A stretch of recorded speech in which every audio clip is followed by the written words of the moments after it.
gorgeous evening here in Christchurch for Game 2 of the 2020 series between New Zealand and Australia. Conditions could not be any better, and Australia, well, they come here 1-0 up, courtesy of a very conclusive and dominant performance at Wellington just the other night. So New Zealand will have had 24 hours to try and turn it around, to try and fix it, to try and change their tactics. May well come at the toss. Let's get out to the middle now. Here's Mark Richardson with the captains. It is so nice out here, such a warm Christchurch evening, just perfect for cricket, so let's get it underway.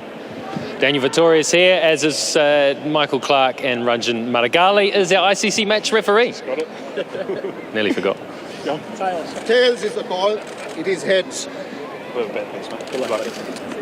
Well, you've won it again, and I think you're going to bat again. Yep, yeah, well, obviously it's another really good deck. I watched the women's game again, so hopefully we can put some runs on the board and put up a better show than the last game. Yeah, it looks like a harder, faster wicket than the one you played Bangladesh against. Yeah, and that one turned a little bit as well, so I think we're dropping wickets. You just turn up and play on them and see what happens, but I think generally you look at this and you think you want to have a little bat on it. Any changes to your team? Tim Southey's come in for Daryl Tuffy. Any reason for that? I suppose just Tim swinging the ball early on. We want to see if we can take an advantage of that. It's simply that, and I think also the fact that we're building into a one-day series where both of them will play an important part. Any changes to strategy for this match? I think obviously there's a lot of talk about the first 6 overs, and it's a case of, I suppose, not giving Australian quick bowlers that momentum. They bowled exceptionally well in the last game, and I think that's the big talking point for us. They bowl well, and we've got to make sure that we get through that early stage. What about adjusting to the extra pace of these Australian bowlers? Well, I think that plays a part, but I think all the guys in the team that have played quick bowling before and they understand the nature of it. It's probably just 3 of them coming at you makes a little bit of a difference, and it's a real test. So I think if you get through this sort of test, then you can count yourself a pretty good international cricketer. All right, good luck tonight. Thanks, Rick. Cheers. Michael? I was going to think you're going to stand me up. Well, bowling, it looks like you're going to have a fair amount of pace to work with here. Yeah, well, I can't win a toss, so hopefully we can keep winning the games. But, yeah, look, we've got Mitchell Johnson out, Ryan Harris comes in, and Shane Watson missing as well. So Travis Burt gets another opportunity. So hopefully the Quicks can start well on this week. It looks like it's got a little bit more pace than Wellington. Those changes, are that just a straight case of rotation? Yeah, I think it's about giving other guys an opportunity as well. But yeah, like I've said at the start of this tour, we've got a really good squad. Guys have been fighting hard for a position, so it's good to see how these guys go. You've got to be careful with that word rotation in this country, I'll tell you that. Now, the strategy, we did notice at one stage you had nearly half your team padded up in the dugout there. Well, someone's got to bat. It's a race to see who gets out there. All the boys want to have a hit. So, look, we're just playing it by ear. I think we've got certain guys in our team that I guess can come up against certain bowlers. So when Dan's bowling left arm orthodox, you can use a left-hand batsman. So we've got a few options there. So it's a matter of assessing conditions, assessing the opposition, the bowler that's bowling at the time, and we'll play it by ear. Has this game of 2020 got more strategic over the last few years? I think it probably has a little bit. I think when it first started, it was a bit of hit and giggle and entertainment, and no doubt it's still entertainment, but I think there's obviously with World Cups not far away, I think teams are taking it very seriously. Over the last probably couple of years, we haven't been as successful as we'd like, so it's certainly been a focus of ours to improve, and I think we're doing that. I think we're getting better. I'd like another win here tonight, but we've started well in New Zealand. Yeah, still have that elusive 2020 World Champ is what you haven't gotten. Do you think the success over the last couple of years has been the fact that your team has really thought about the game a lot more? I think of late, I think we've picked more of a 2020 specialist squad. I think we've got a lot of guys that, unfortunately, at the moment aren't in the one-day team, but have played, are playing in the IPL, have played in the KFC Big Bash back at home and have been very successful. So, no doubt the guys want to play all 3 forms of the game for Australia, but right now they're starting in 2020 and doing a good job. Okay, good luck. Thanks, mate. So Daniel Vittoria's won the toss and will bat once more, and he's going to bat in what is beautiful conditions. But we did see a game of cricket played by the women out here, and noticeably it is a lovely warm evening. It's nice and still, and the ball swung, Simon Dill. Yeah, it did, Rigger, and we'll take a look at the weather before we go too much further this afternoon and see what's in store for us for the rest of the night. We've got a nice fine evening. It might be a bit of high cloud hanging around tonight. Temperature of 28 degrees maximum. We've got a southeasterly wind about 15 kilometres per hour. Excellent light and very low humidity. Well, what about this pitch? Just a couple of days ago we had a Super 14 match here on this ground. It's a drop-in pitch. It was only put in yesterday afternoon, and I think Chris Lewis and his ground staff have done an amazing job here. This is a fantastic pitch. Really nice colour, nice and straw-coloured grass. It seems rolled in well. It's very hard. got a great sound to it. I think it's just a perfect batting pitch and the perfect pitch for cricket, and particularly 2020 cricket. As far as the outfield goes, it's in great condition. It's nice and fast. I don't think it'll stop and drop a bit like Wellington did the other night. We've got a fairly small boundary way to the leg side out here, so you people in the grandstand out here might need to watch out for the balls flying in that direction this afternoon. It's a great surface for batting on. It should be a nice, quick, fast outfield. New Zealand have gone up front and decided to bat first again. I think they'll need to put 170, 180 on the board to be half-pie competitive, and keep an eye out for the quick bowlers, because I think they'll get some really good pace and really good bounce out of what is a terrific surface. Thanks, Dooley. Just confirming those two sides that the captains had at the toss there. So yes, for New Zealand, Tim Southey comes in for Daryl Tuffy. Daryl Tuffy might not mind that on these boundaries, to be perfectly honest. Travis Burt comes in at the top of the order for Australia. That's a straight swap for Shane Watson. And Ryan Harris coming in for Mitchell Johnson, who of course was man of the match just the other night. So there is the situation with those two sides. Still, Australia have got that fast bowling nemesis there of Tate and Nannis, who are extremely quick. We should add too, we've mentioned the women's match twice, but they didn't tell you the result. The New Zealand women's team conclusively again beating Australia in this lead-up match, which means they've swept the series 5-0. Well done, girls. Can the men emulate you? We shall see after the break.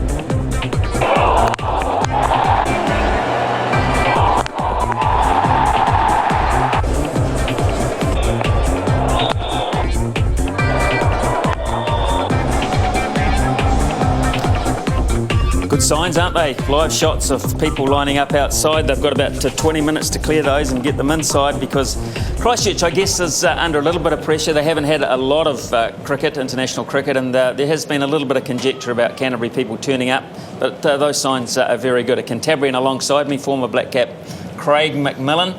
Okay, we went to Wellington the other night and we thought to ourselves, maybe New Zealand can compete here. They didn't really. It was a pretty average performance. Yeah, it was. They were hesitant, very nervous, and that got shown up in their batting display, where they never got enough runs on the board and were behind the 8 ball right from the start. So hopefully they've got that out the system and we'll see a much better performance tonight. Let's just look at that scorecard, because it was a very dominant performance. And in fact, New Zealand, they won the toss, they decided to bat first. They're going to do that again here.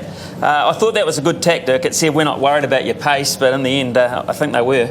Yeah, well, Johnson and Tate took wickets at the top, and really 3 for 39, they were always under pressure. Franklin and Hopkins put together a reasonable partnership through the middle, but against Australia you need runs on the board, and I'm sorry, but 118 was just nowhere near enough. Australia really cruised 4 wickets down. They were never in any real trouble after that initial onslaught from Bond and Vittori. Let's look at the pace that we're going to have to go through again tonight. Now, it's basically about Tate and about Nannis. They struck early. McCullum was the first to go, and New Zealand, I think, were just a little perplexed by 150k threefold. Yeah, they were. I mean, 3 guys at 150k is never easy, but New Zealand have to find a way to get on top of these 3 guys, because they're going to bowl 12 of the 20 overs. So New Zealand have to, within a day, found a method, found some self-belief, and they have to come out tonight and put pressure back on those bowlers, put them under pressure by scoring runs off them. I think the best aspect of New Zealand's performance the other night was that they did come back with the ball.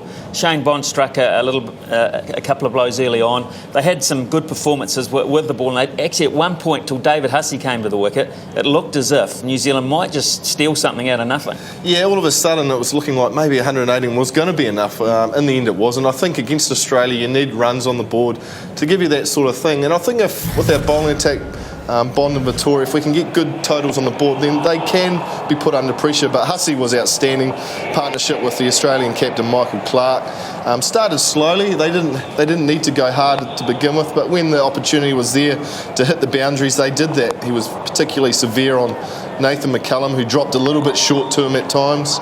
and just showed the class that they have within this Australian side. Yeah, I wouldn't say he's a pure batsman, David Hussey, but he's a bit innovative. He's a little bit Vittori-like for me. He just seems a bit awkward, but it works. Yeah, he hit some funny angles, doesn't he? Doesn't hit the ball in conventional places, but scored very quickly, got 40-odd off runner ball, so that was a good innings, just what Australia needed at that time. What we do expect from Australia is a pretty outstanding fielding performance. We got a bit of both.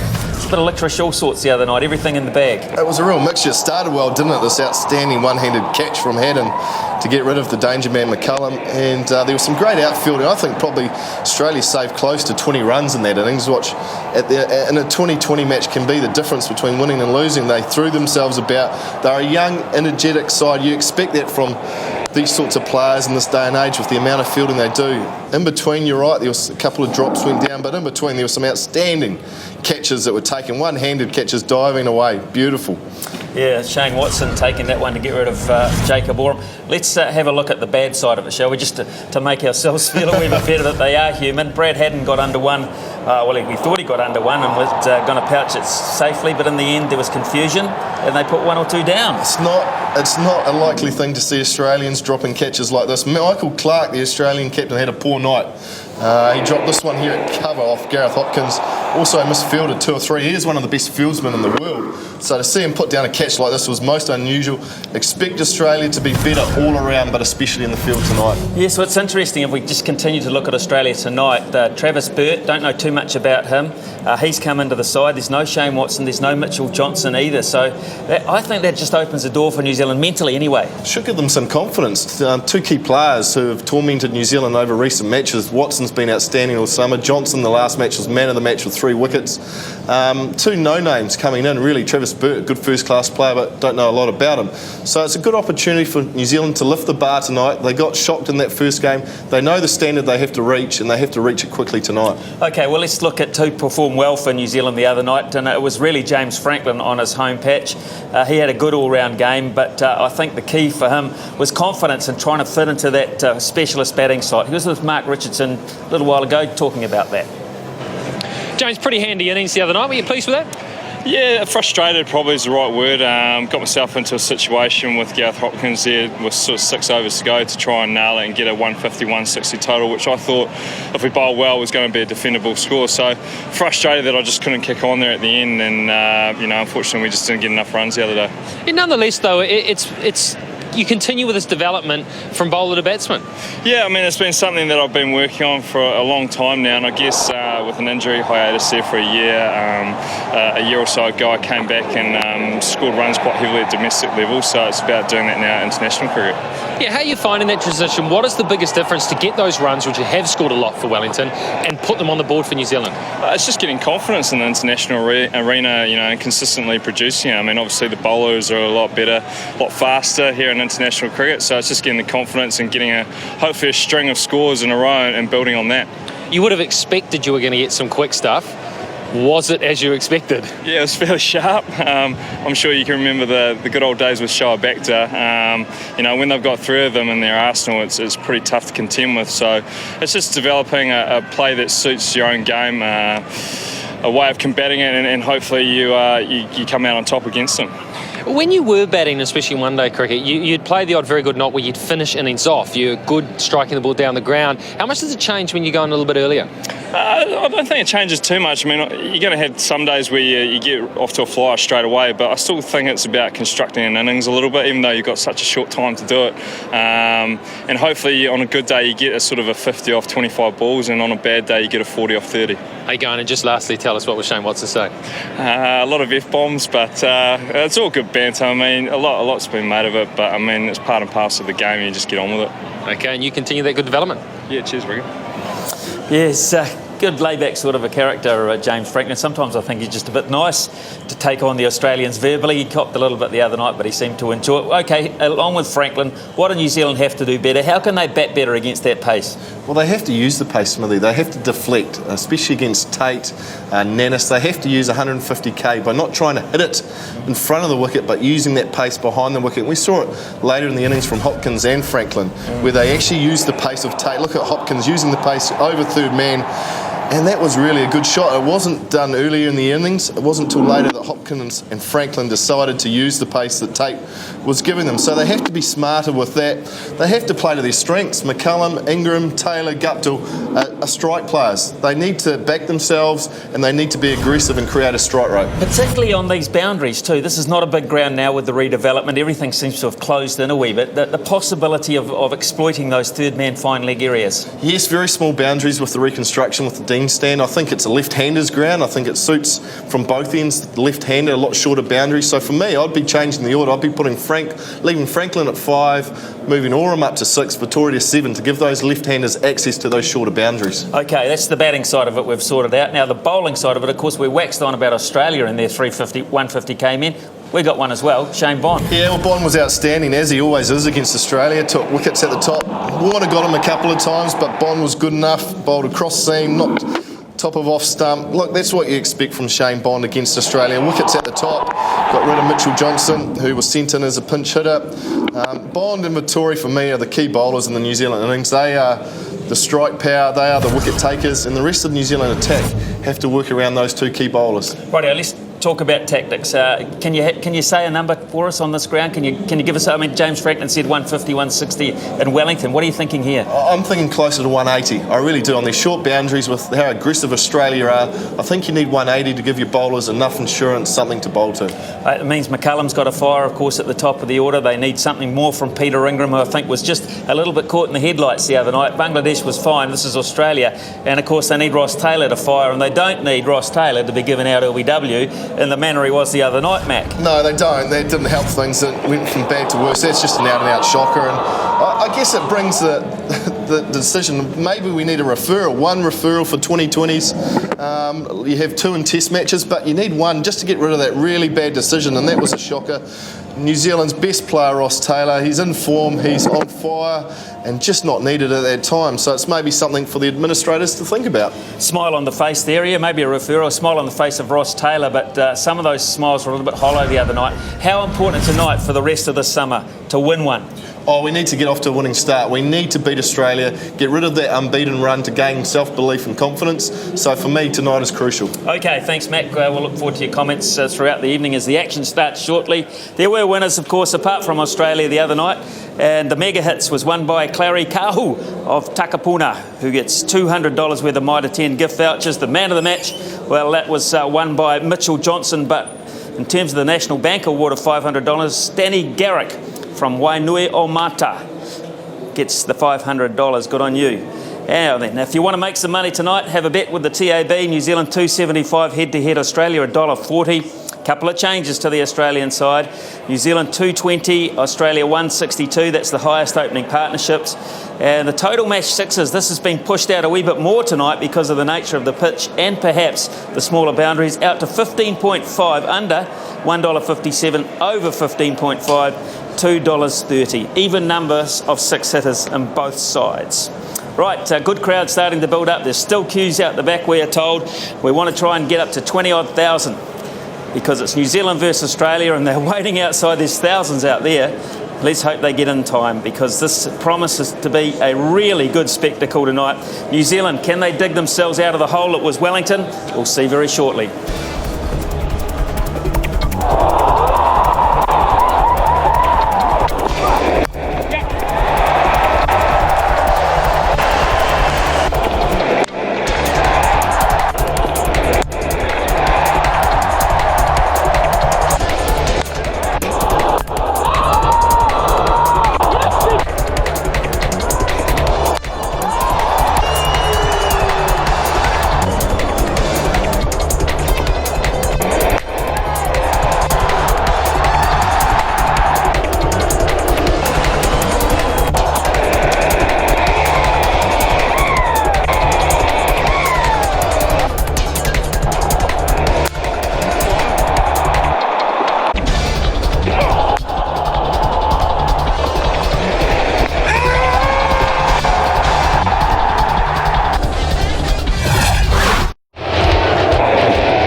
wonderful evening here in Christchurch, and the exciting news is that the crowds are still down the street outside.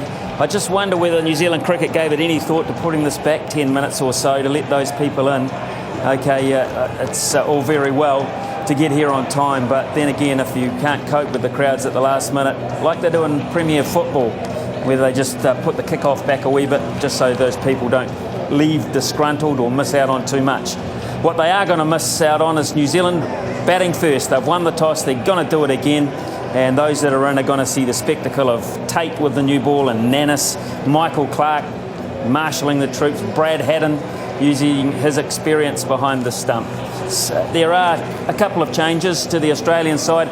Travis Burt comes in for Shane Watson and Ryan Harris comes in for man of the match the other night, Mitchell Johnson. And for New Zealand, yes, one change down the bottom there, Tim Southey in for Daryl Tuffy.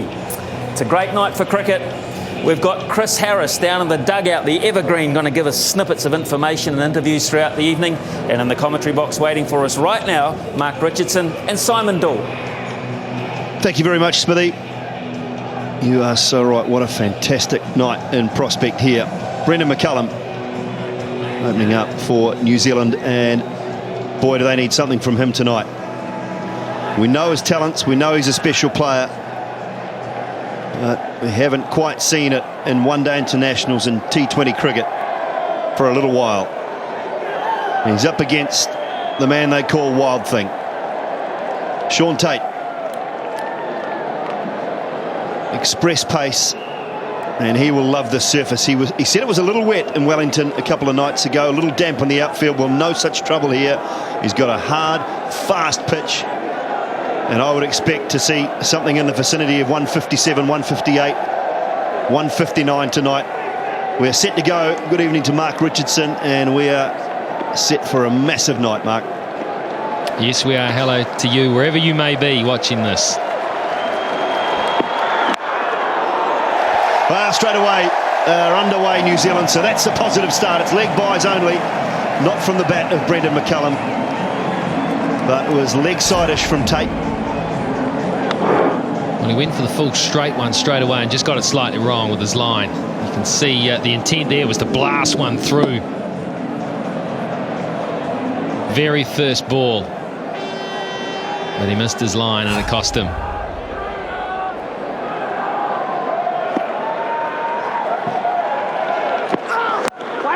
Tried it again, fallen straight. I thought there was a little defining moment in the last game, and it came on the second ball of the match. And it was when Tate got one straight past the outside edge of Brendan McCullum, and Brendan McCullum's look was, what was that? He then edged the next one and got out. And it's just a signal that, heck, we know we're going to get something quick here, but that I wasn't ready for. Well, they've had that game now. That one's in the system. Down the wicket, through the covers, 4 runs.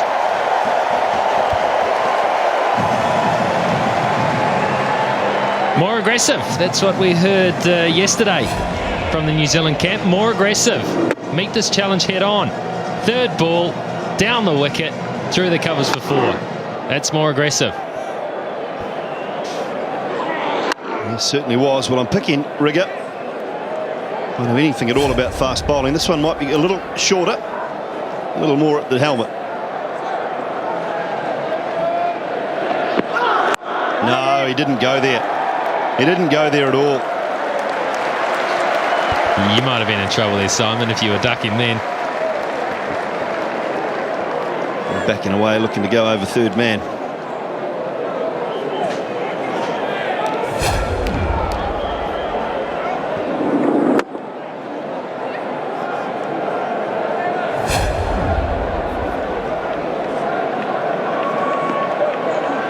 Ingram.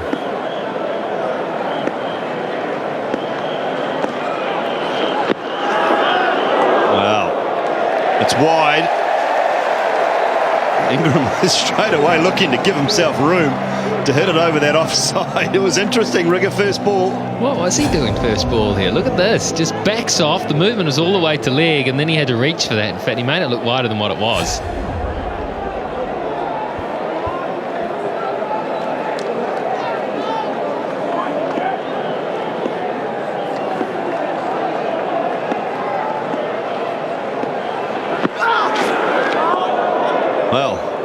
positive, more aggressive maybe, but you've still got to pick and choose, I think, Rigger. I know it's 2020, and I know that they want to be more aggressive, but this is probably a little over the top, this approach, straight up from Peter Ingram. And that's just a wild swing. Yeah, dirty slog. I'll put that in the category of. And I know something about those, Rigger. Bowling. Well, there you go. That's the reply. Absolute. Well, that is just awful from Peter Ingram. I've got to say it. Really was. Tate got it right. Ingram got it wrong. New Zealand lose their first. Well, this is just a little embarrassing for the batsman. 2 wild swings and then that. Out for a duck, 10 for 1.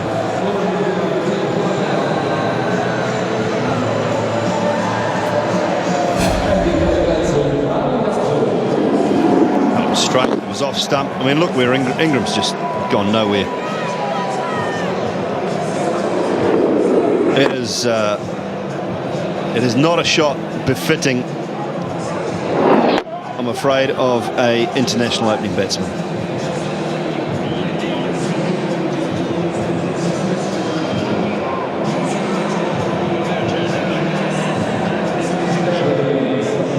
Well, Michael Clark having a bit of a chat here to both umpires. There was just a little incident between Sean Tate and Brendan McCullum. Martin Guptill is the new batsman.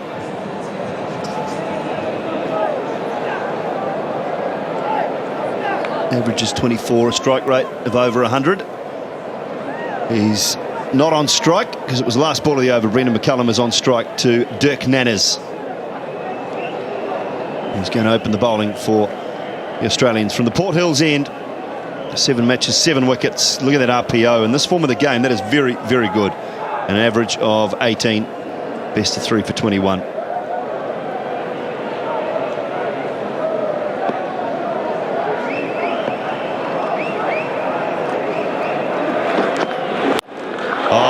Goes over, extra cover, that'll be 6. The first one of the innings, right out of the middle of the bat. Nanners got it wrong and McCullum was onto it. Wow, what a beauty. What a fantastic piece of batting that is. It's an area where McCullum is so strong.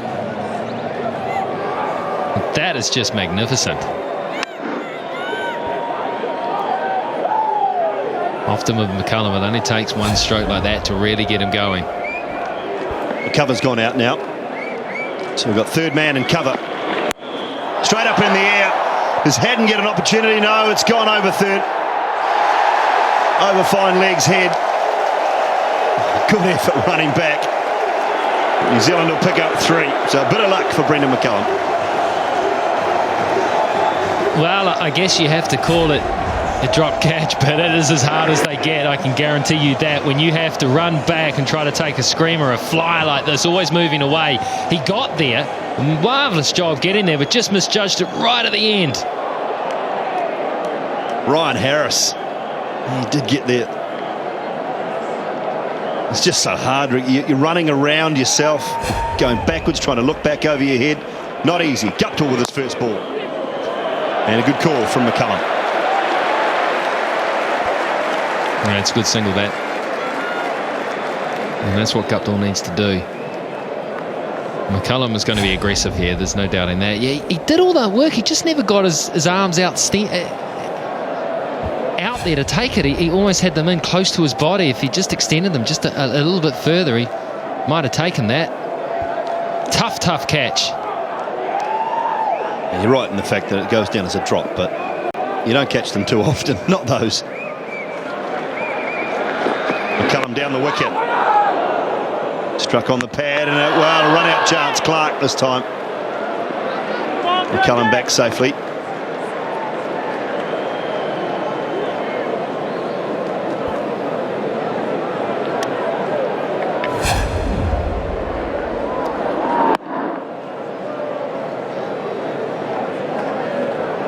One stump to hit and hit it flush.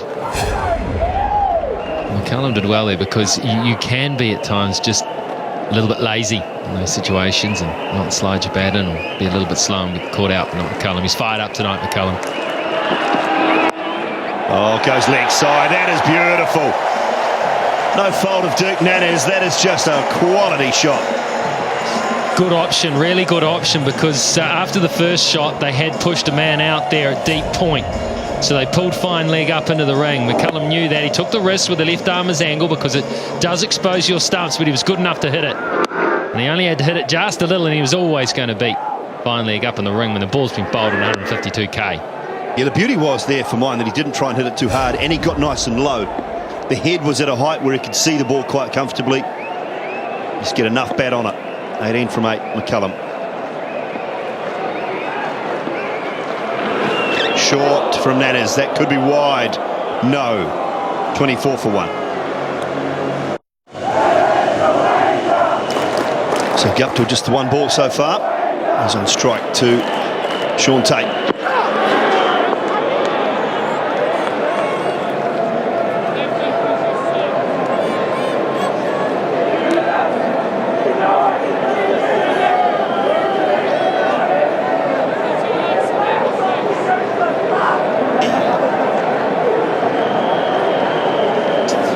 Hussey missing out on the side again tonight. They're talking to Dirk Nannes.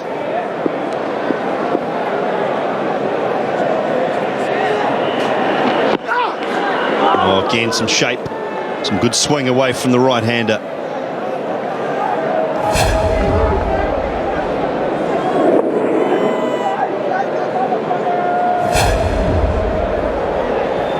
I feel sorry for these people, Rig, I really do. They're missing what's a terrific start to a game of cricket. There's two ways you can look at it, I guess. People have to accept that it's going to be a crowd and there's going to be queues, and to get there early, but then you're extending the time away, isn't it? And that's one of the lures of this game, is that it's 3 hours, so you don't want to ask people to make it 4 or 5 hours, do you? Because then you're making it a longer night than it needs to be. Well, they just don't seem to be moving. I think that's half the battle. You can build as big a flasher stadium as you like, but if you can't deal with the people when they turn up late and get them through the gate, then you've got issues. And the crowd is building up, but imagine all those people outside in this ground at the moment. The atmosphere would be very, very good. Leg side again. Guptill can't catch up with it with the bat.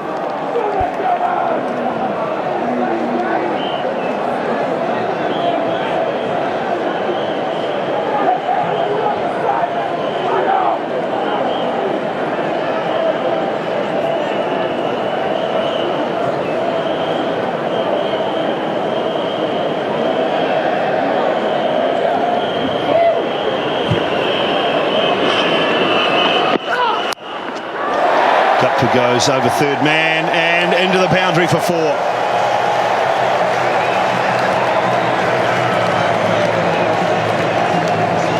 So first boundary for Martin Guptill. Element of risk in it, but it's brought about a boundary. Well, sideline for us tonight, Canterbury stalwart and former black cap Chris Harris. Harry, how is it down there, mate?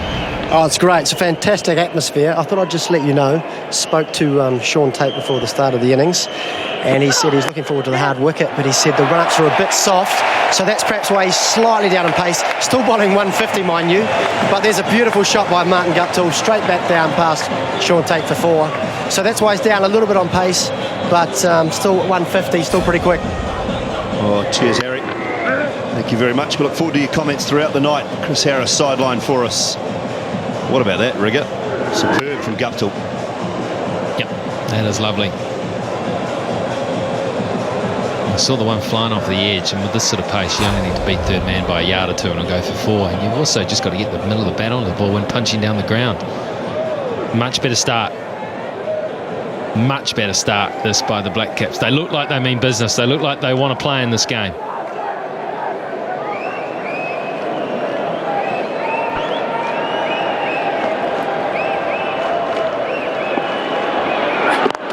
Continues, and that's clipped away beautifully as well. He just cannot quite get it right here. Dirk Nannes, he's trying to bowl one side of the wicket. He's trying to bowl outside off stump and succeeding, but McCullum is just turning him away. The way that McCullum is moving down the wicket and towards the offside, he's creating the opportunity to find that angle. He knows it's going to fly away, and he only needs to beat the man up there, who's up on the ring at fine leg by a yard will do it. And he'll have no chance. And he also knows it's a very short boundary back there. So if he gets it aerial, he could very easily pick up 6.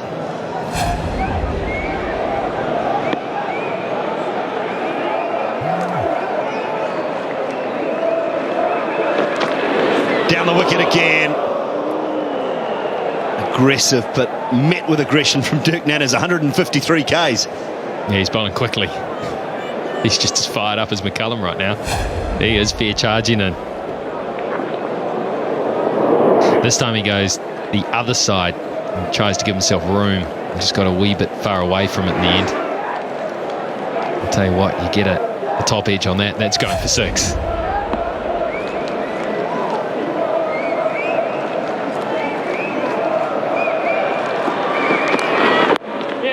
Big side again.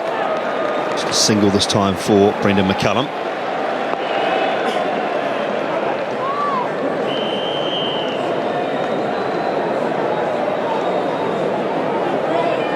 A terrific start for New Zealand, 37 for 1. They've lost Peter Ingram, bowled Sean Tate. Just 2 deliveries for Ingram. Not 2 he'll put in his highlight reel either.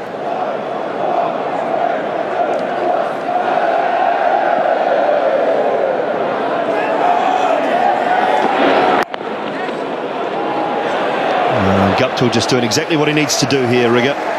Yeah, that's a couple of good singles by Guptill now, where he's just used soft hands and tried to get the ball to finish nice and close to him so that McCullum can sneak through and get on strike. It's good, sensible stuff. He's a young player, Martin Guptill. And, he appears to have a pretty good head for it.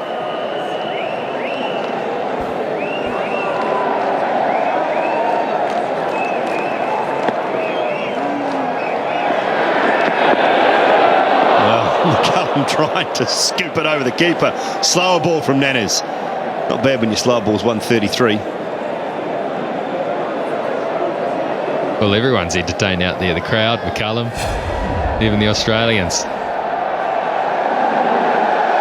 What do they call that one? The Dilshan or the Dill glance? Or at that pace, though, he did get the head out the line, didn't he? He did get the body out of the way first. Short, pulled. That might beat the fieldsman. It does. It does. A great effort out on the boundary, but cannot pull it in. So New Zealand 42 for 1. 4 overs, 42 for 1. The Black Caps, terrific start. 32-run partnership in 11 minutes off 18 deliveries. Ryan Harris, the new bowler, just a couple of matches.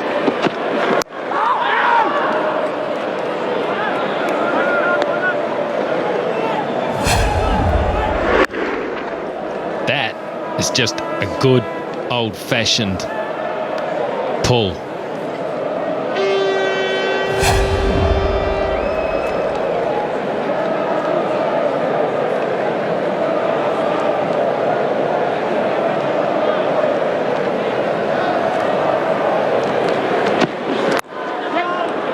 Full again, and Guptill very, very quick.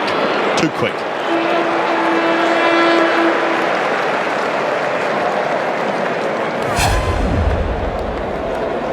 You wonder if Smith was just a little bit deep here, because he should be aware that this is what Guptill's trying to do, is take singles. He's not looking to attack it too much, although he has punched one down the ground for 4 through mid-on. But what they need to do is keep McCullum off strike.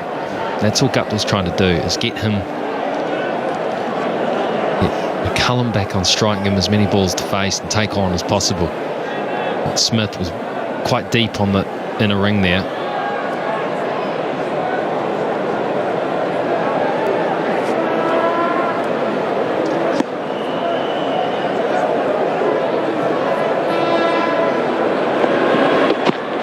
McCullum advances. Just to go through the covers, but good piece of fielding. All the Australian field on that ring, on the circle. Well, Harris has bowled 3 balls here and they've all been full and straight.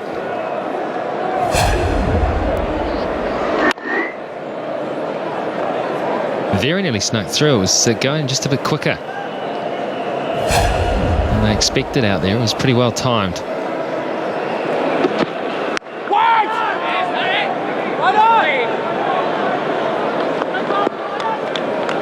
Well, it's been a terrific over after the first 4. It was 42, just 2 runs. Well, he's stuck to basics, hasn't he? I guess in doubt, if in doubt and under fire, go full and straight. Try to go wicket to wicket. Keep things simple.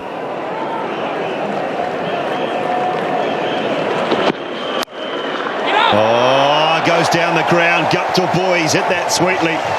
Really sweetly over mid-off's head.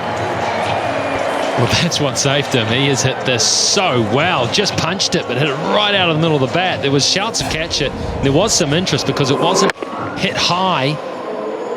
It was nearly a catchable height and then safely over the top, but that was hit absolutely beautifully. Travis Burt at mid-off. Couldn't catch up with it. Goes again. Oh, couldn't quite get a hold of that one. 48 for 1. So 5 overs gone, 48 for 1. People still queuing outside, trying to get into this ground. I understand it was exactly the same a couple of weeks ago for the Crusaders Highlanders game. They haven't fixed the problem, and I do feel sorry for them.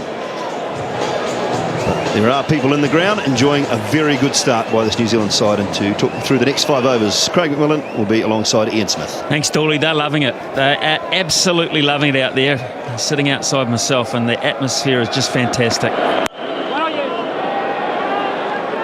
And McCullum has just set them alight tonight. 27 runs from 15 balls, Matt. In fact, just getting through to 28 now. You could sense, even talking to him yesterday on the way down here, that it was going to be a mood swing. Totally different mindset, Smithy. Wellington was about survival at the top of the order. Tonight it's been about attack.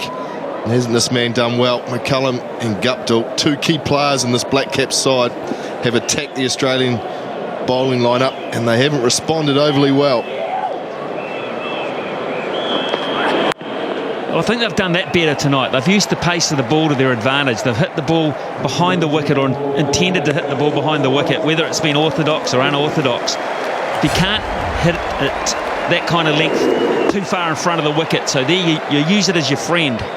And they've split the field up now. There are no slips. They've got angles in their favour, small dimensions in these grounds. And I think they've learnt very quickly. It's been a much better start. 50 up, and we're only in the 6th over.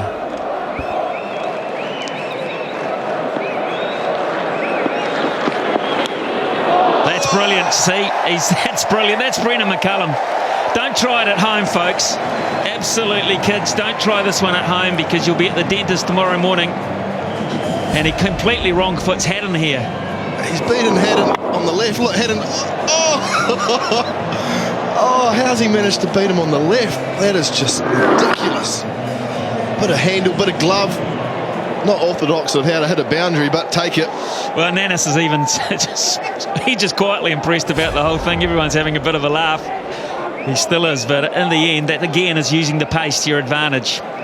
Trying to hit it in areas they can't defend at 150k.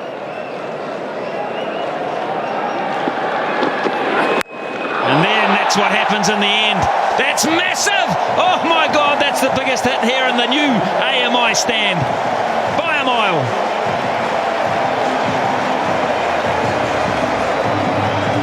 Wow. What a way to christen the Dean stand. Look at McCullum. Sits back in the box. And he goes towards the short side, and he got all of that. That's gone a long way. And you won't see a smile on Dirk Nanner's face after this one. It's gone miles back. Well, that's because McCullum's been innovative and trying to use the pace to hit it fine. He has to pitch it up, and that's what happens. My apologies to the Dean's family. Of course, you paid big money for those naming rights. They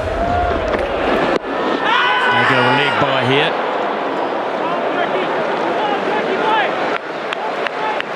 Wonderful batting. Well, the thing I like, Smithy, is If you're going to beat Australia, you can't be conservative. I'm sorry, you've got to be attacking, you've got to be daring. Cannot be conservative. And New Zealand haven't tonight. They've gone on the attack from ball one. And look at this from McCullum. Sets himself and he picks his area very strong through there, putting the pressure back on the Australian attack.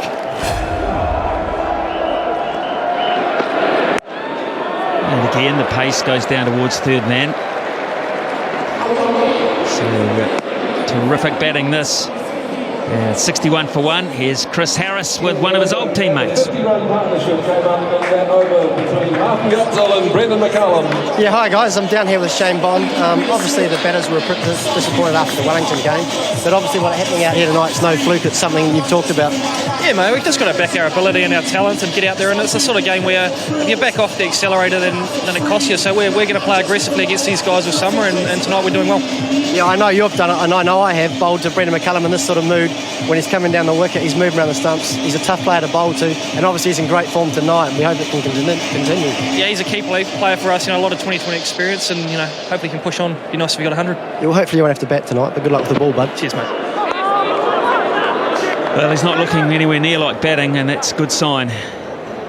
So New Zealand 62 for 1. These people outside are still queuing up outside. They're actually there in that line to buy tickets. So they've been caught on the hop themselves as individuals. I'm not sure about that one down there, whether you go from one queue to join the other one once you've got your tickets. Don't know. However, lessons learned all around. Oh, that's down the ground. Should be out. Will be out. Yeah. Smith, he's a brilliant fielder. He didn't have to do much there. Guptill just half hit it, really, and paid the price. Disappointing end. Picked the man out a long on. I think he was trying to get square. He was trying to get it squarer than that. Ended up putting it straight down Steve Smith's throat at long on. It's a disappointing end for Guptill. Out for 17. New Zealand 62 for 2. I've never seen a guy run off that quickly. Man on a mission. Yes, Steve Smith, he's got really good safe pair of hands, can be dynamic, didn't have to be there. Yes, you're right, I think he's trying to hit it sort of over wideish mid-wicket where there was a gap, but he just perhaps was just through it a little soon. Only takes a fraction and you hit it slightly straighter than intended. So a wicket for Harris. Guptill goes for 17 and out comes Ross Taylor, who copped an awful decision in Wellington, and he smiled about it afterwards, but he won't want one tonight. No, a key man from New Zealand's point of view. A lot of experience, explosive power, one of the best 2020 batsmen in the world at this moment. With Brendan McCullum at the other end, two dynamos that New Zealand are going to need to bat a wee while tonight if they're going to get the total they're after. Been a good start. Yes, that's really important that this partnership survives for maybe 10 overs if it can, and then you can look at maybe an Oram situation. But if they can bat 10 overs, New Zealand will get 180, 190. They'll have to take risks to do that, but they're the best players, they're the best hitters. They are, that's why you want them in the middle. Yes, no more needs to be said about that. Interesting listening to that Shane Bond interview by Chris Harris, and the word I took from that interview was aggressive. New Zealand have come out with a different mindset. They've been aggressive and they haven't been prepared to let Australia come to them. They've gone after them. And it's amazing when you do that, Smithy. Things just work for you. All of a sudden the boundaries come, have a bit of luck and you're away. It's good to see that within 24 hours they've been able to change that mindset. I think Brendan McCullum has recognised the situation. There's nothing too reckless about this. There's nothing too inventive. He knows they've got a really good start. They're going at 9 per over. It could be squandered if they become 70 for 3 or 4.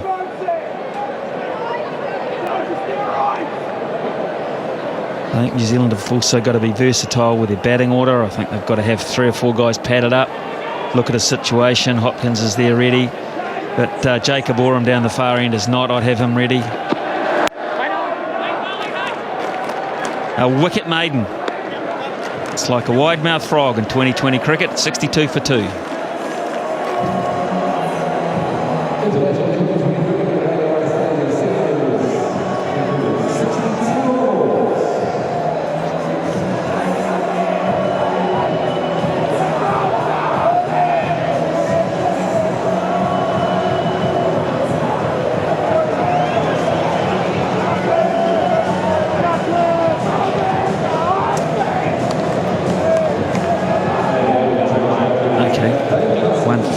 For Tate and Nanis, very expensive.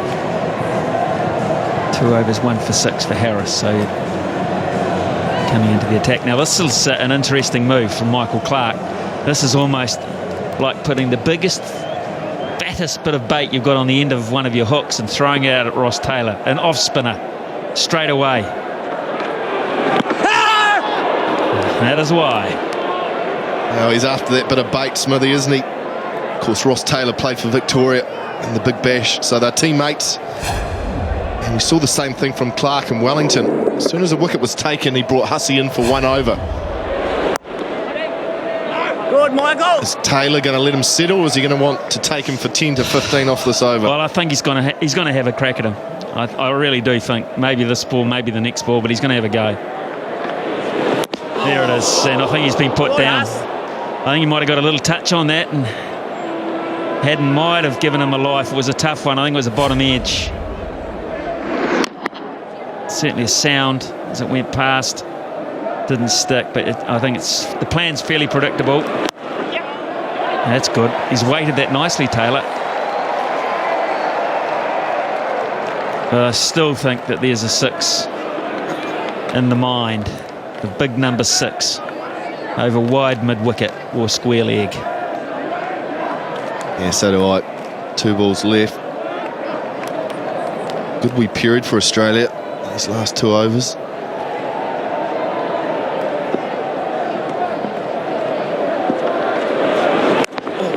He's trying hard, isn't he, Taylor? Yeah, he just hasn't in sync, and that's, I think, a very good move by Michael Clarke, because he didn't get going in Wellington. He wasn't allowed to. So he's just sort of thought, well, see how good he is trying to hit the first one out of the park, and then the third one, then the fifth one, because it's been a numbers game so far. He's done much, much better there behind point, and he'll get 4 for that. So better finish to the over, but Australia are fighting back here. It's 68 for 2.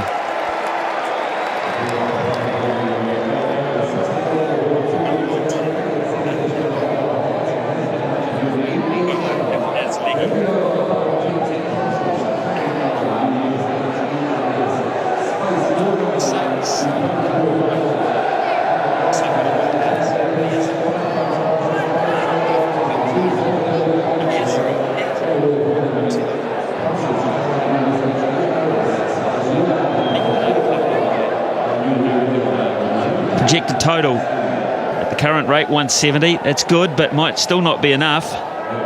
So maybe New Zealand got to think about 10 and over, 188, 190, and really ask Australia a serious question, which they haven't been asked this summer.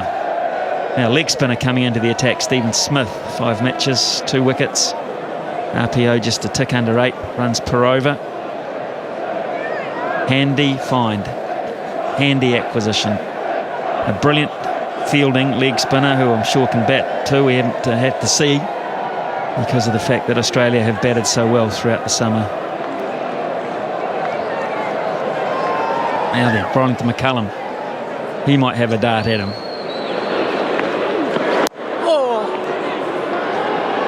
Amazing how spinners can come on and be so successful when it's supposed to be a power hitter's game.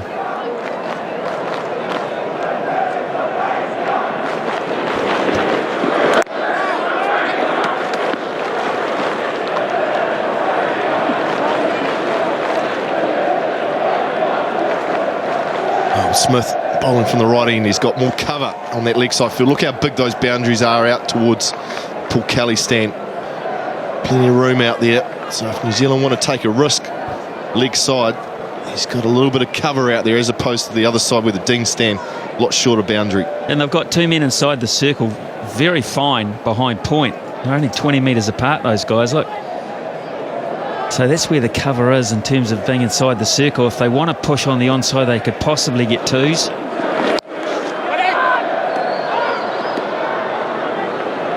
Otherwise, Smith's going to bowl a line which is outside off stump and ask Taylor and McCullum for that matter, if they want the big numbers, they're going to have to hit against what turn might be there. It's good. Very good from Australia. Momentum's changed in 2 overs just like that. McCullum's had to go into his shell. New batsman Taylor's struggling to get going. Just what happens when a wicket falls. Run out. Taylor won't get back. Oh, I think he's gone. Yeah, he's walking off. He's furious again. This time he's more looking at Brendan McCullum than anyone else. McCullum throws his hands out and said, look, not on me. You wanted to come. I didn't. Never a run there. Went straight to Cameron White. And look at Taylor. He'll be out for all money here. Good throw by White, yes. The dive doesn't save Taylor.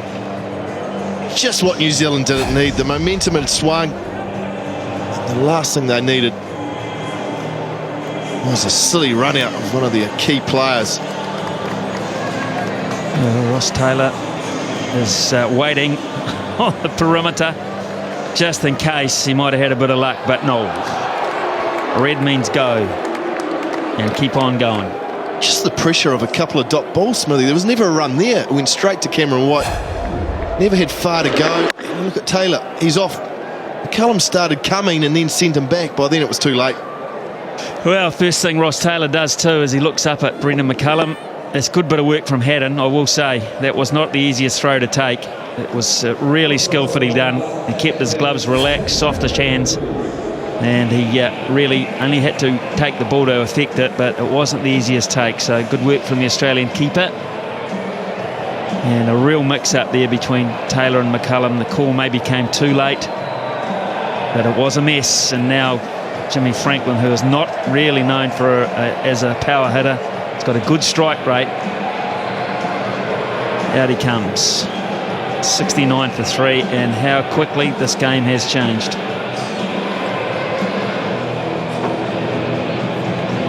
Some very good captaincy. He took a punt on Taylor and he mounted so much pressure that it worked.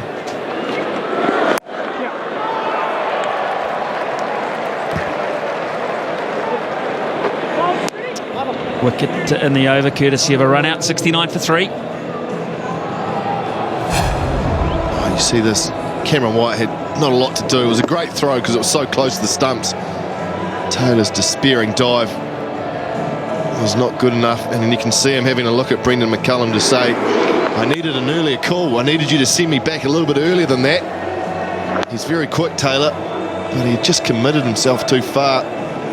Maybe the call was a touch late. But on hitting the ball, Smithy, there was never a run there. Hit it too hard, Matt. You hit it too hard. I think you're right. I think you just hit it too well to a guy to his right. Good thrower, good fielder.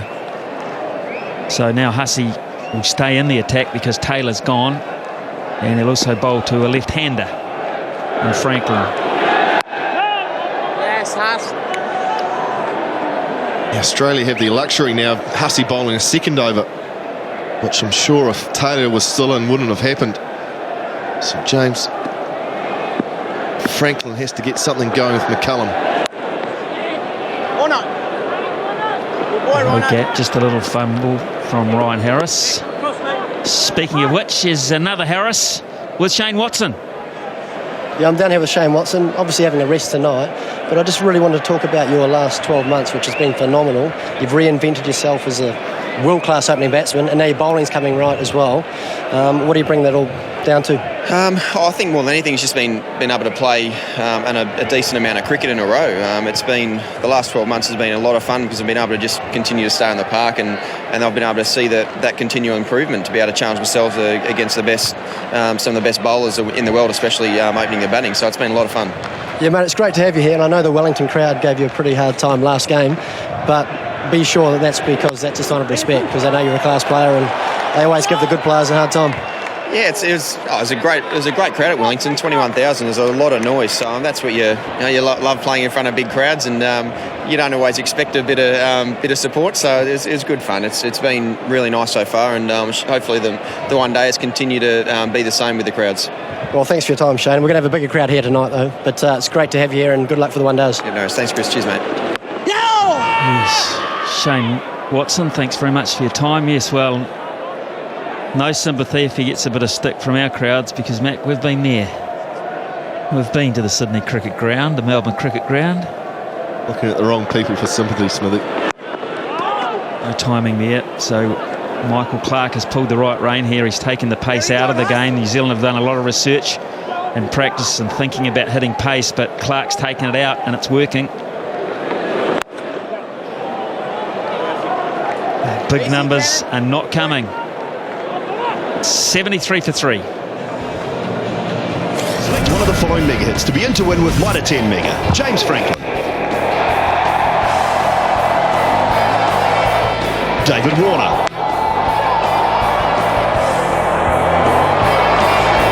Cameron White.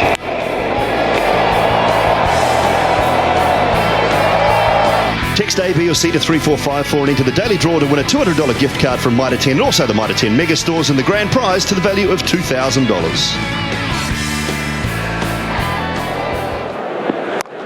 Full toss from Smith. Franklin bangs down the ground for 4. Much needed boundary for New Zealand. Beautiful shot from Franklin. Just what was needed at this time to get some momentum back in this innings. Really was a free hit. One of the balls you want to get early in your innings. A nice full toss. And I tell you what, Simon Dool, who's replaced Ian Smith, New Zealand need to find some momentum quickly, don't they? Yay! Well, they do, Macca, but they've just lost James Franklin. So Smith has picked up the wicket. He's got to go over mid-wicket. And unfortunately, either didn't get it enough air on it or didn't try and hit it along the ground. He's suffered. Yeah, right. Caught in between. Ended up just dragging it. Michael Clarke, who's got safe hands tonight, at mid-wicket, takes the catch. Franklin's gone for 7. And New Zealand stuttering a bit, 77 for 4. I think he did the right thing there, James Franklin. He's trying to go hard at it. He tried to say, Brendan McCullum, you've got to continue and bat through the innings. I need to try and find the boundary here. So he was doing the right thing, just couldn't quite get the execution right.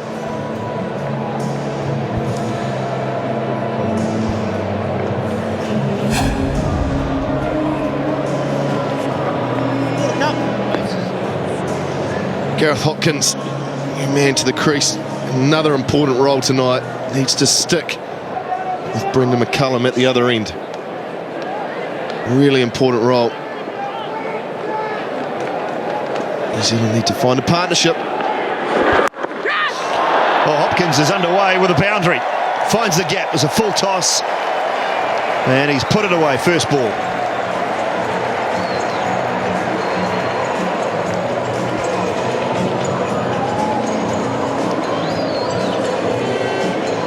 Lovely way to get underway. Full toss from Smith. Second one on the over.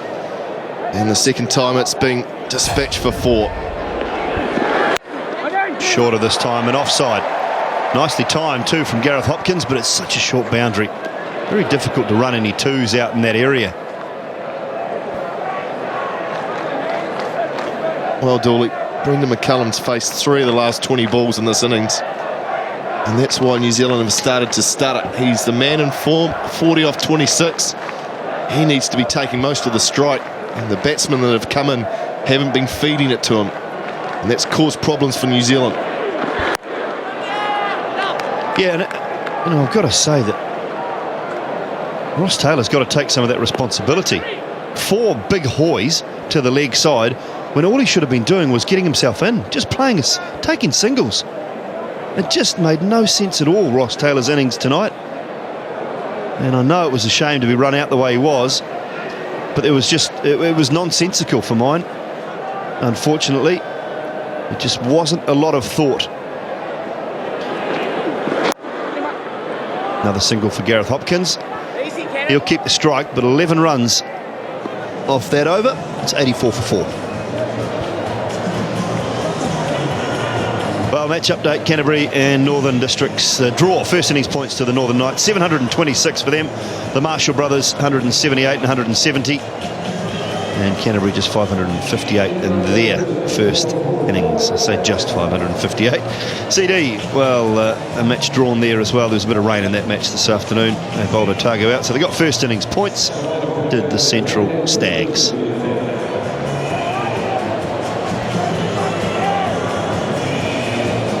New bowler, Daniel Christian. 3 matches, couple of wickets for him. RPO of 8.5 and over. Well, New Zealand will need to take him for that and some.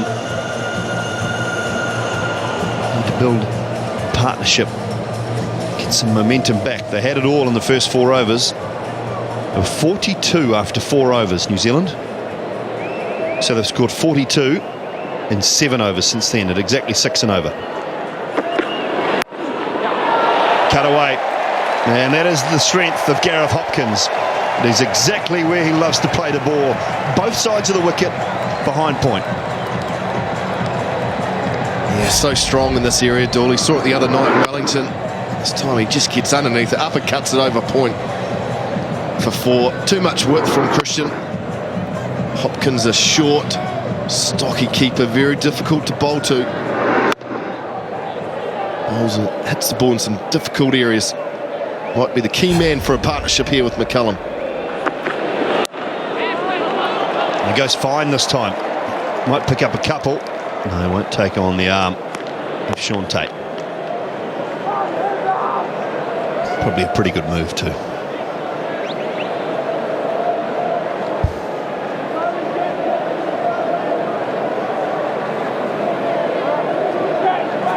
Ideally at this time in the innings, Dooley, you want a hitter.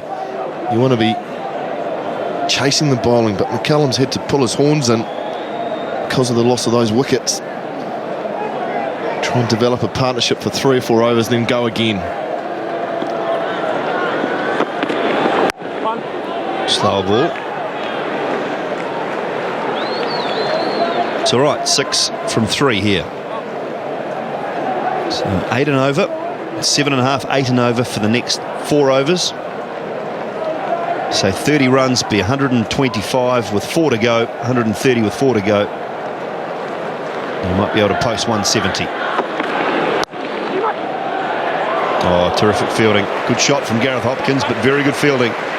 Michael Clark away to his wrong side. The thing I like about Hopkins is he's busy at the crease. Only been here 6 balls, he's already on 12. Charging, getting down, he's busy. There's always something happening. So that in itself puts pressure on the bowler. Good to see. Big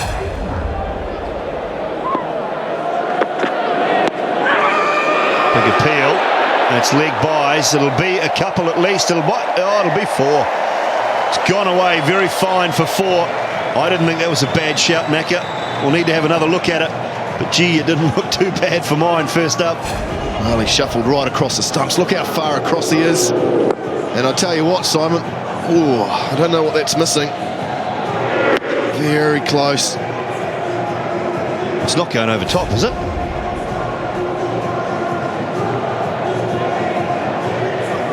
No, it wasn't going over top. And that's the trouble that can happen when you go too far across. McCullum has to be careful with that.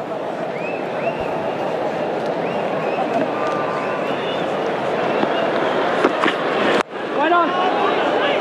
95 for 4.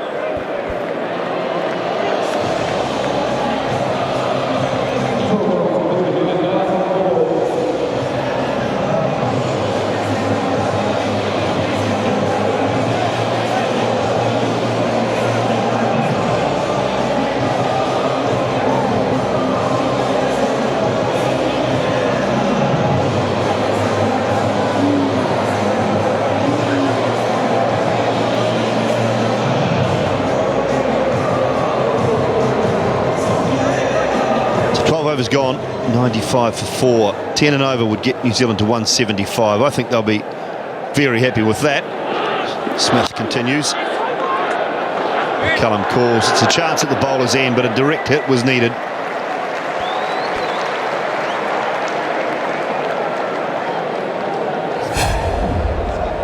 Another chance for Cameron White. Oh, good dive by Hopkins. Really was. 2 wicket keepers in, Dawley. Similar stature. Busy players. Straight and hard. Boy, that's a good shot.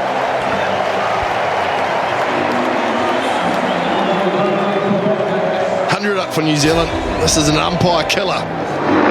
Chris Gaffney was in line. Oh, look at the shin. That would have been ugly.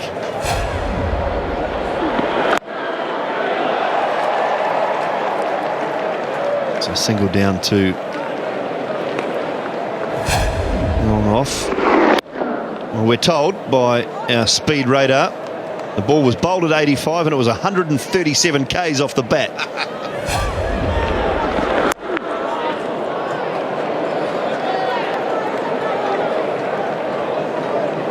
Gaffney thought he was in trouble for a second. See the relief on his face after it whistled past him.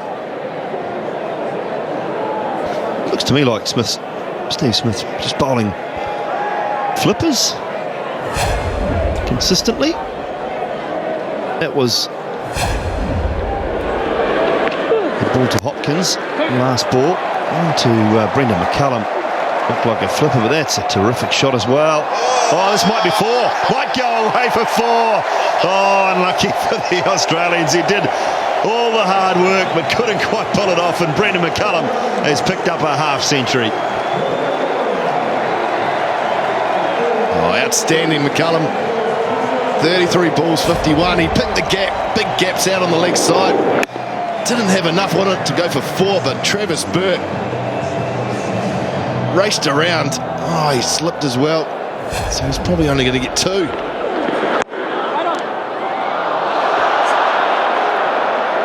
So 11 from that over. It's 106 for 4.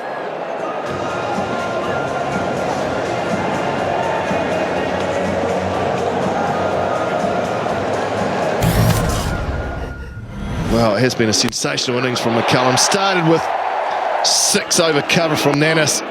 And he played his little lap sweep shot. And then he used his power up into the ding stand, went a long way back.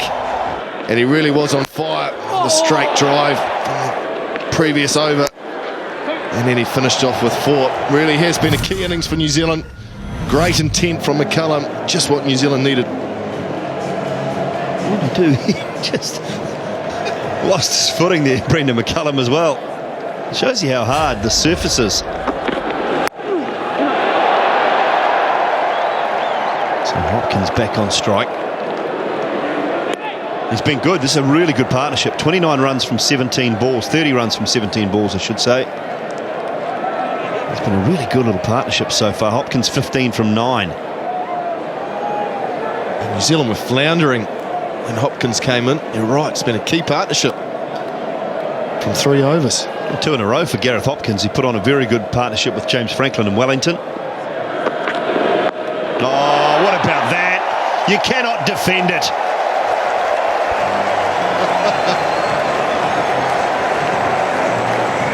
Well, Dan Christian did everything right here. He bowled it wide of off stump. He saw McCullum. Look at the way he's reversed it over top of Haddon. Where can you bowl to this man? That's just crazy. Can't put a fielder down there. Oh.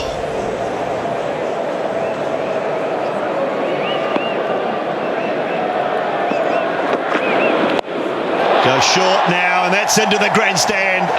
Into the Dean's stand for half a dozen. Well, Christian, he's got to find an answer here. 11 from 3. Oh, he goes funky, then he goes brutal. Gets it a touch short. He goes to that shorter boundary and swings it up into the Dean stand. Can't bowl there to McCullum in this sort of mood. Got to hit the block, old son, or you're going to go the distance.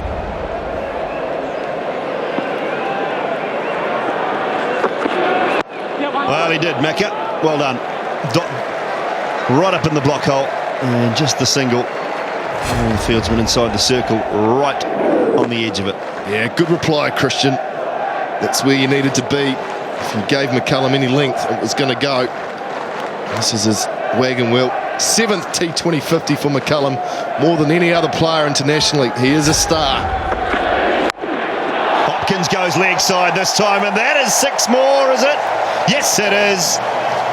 That is the strength of Gareth Hopkins. Gets low, gets bat on it, and puts it away through square leg. One of the hardest deliveries to hit, the low Yorker. And look at how deep Hopkins is in the crease. And the power he gets from that. Action replay, it's raining 6s here at AMI. New Zealand starting to go again. Trouble for that man. But he's looking as if he didn't really get it too badly wrong.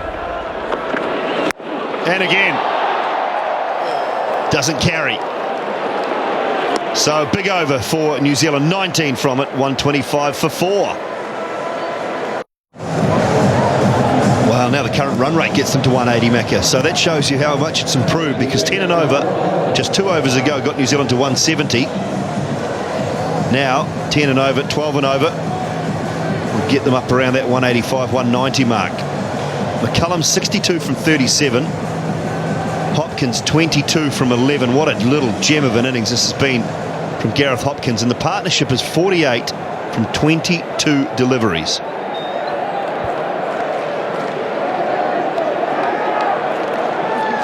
They bring back Harris, 2 overs, 1 for 6. He's been outstanding.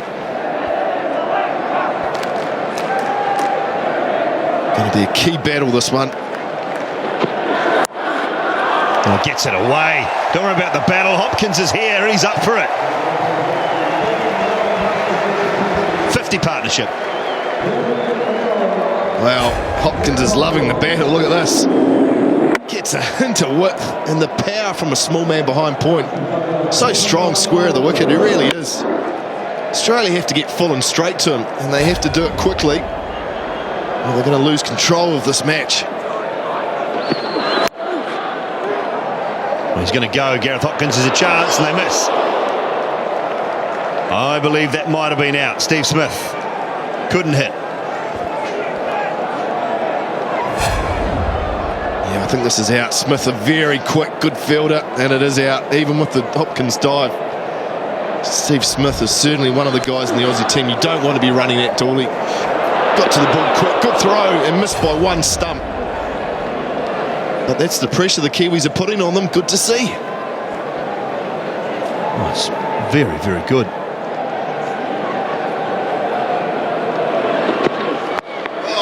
Goes again, McCullum. Has this gone all the way? No. 1 bounce.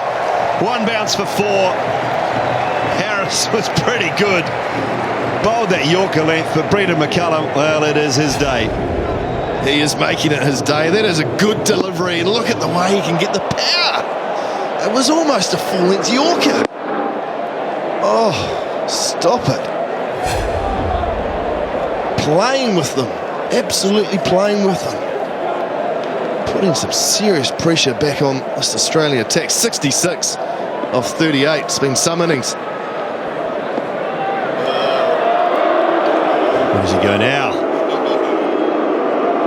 Ryan Harris, just a little bit of gamesmanship. Well, I'll tell you how good this partnership has been, Macca. In 25 balls, they've scored 57, but there's only been 2 dots.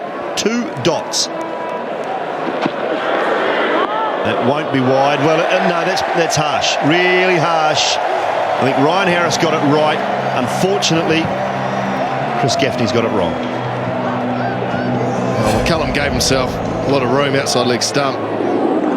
Yeah, you're probably right, Dooley. I think you're right. Harris deserves inside that white line. It's hard enough as it is, being a bowler at times. You've got to give him that. But New Zealand will take it. New Zealand will take it. What will McCullum do now? Goes to cover, hits it very hard. David Warner cuts it off very well.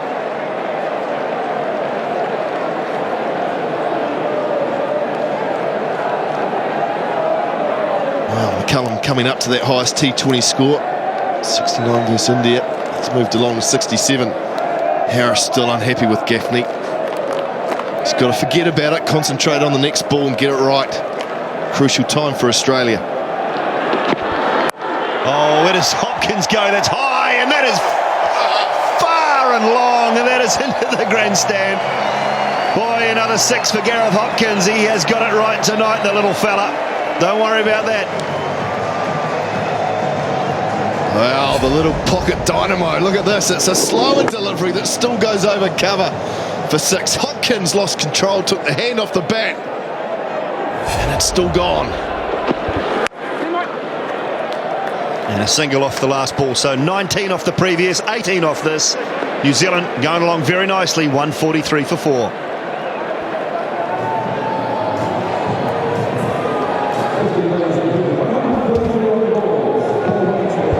Superb little partnership, 66 now. Gareth Hopkins, 34 off 15 deliveries. Strike rate of 227. You couple that with McCullum's strike rate of 172.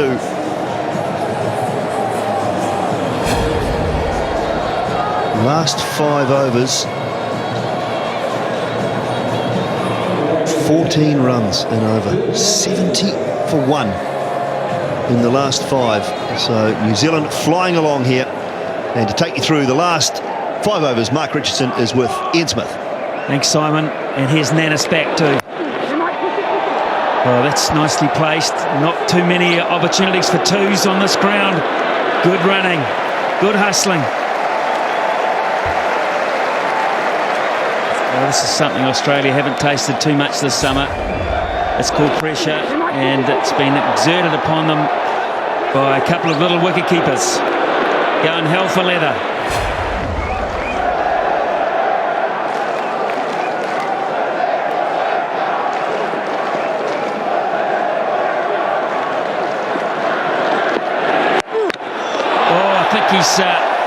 He's out anyway, Hoppy.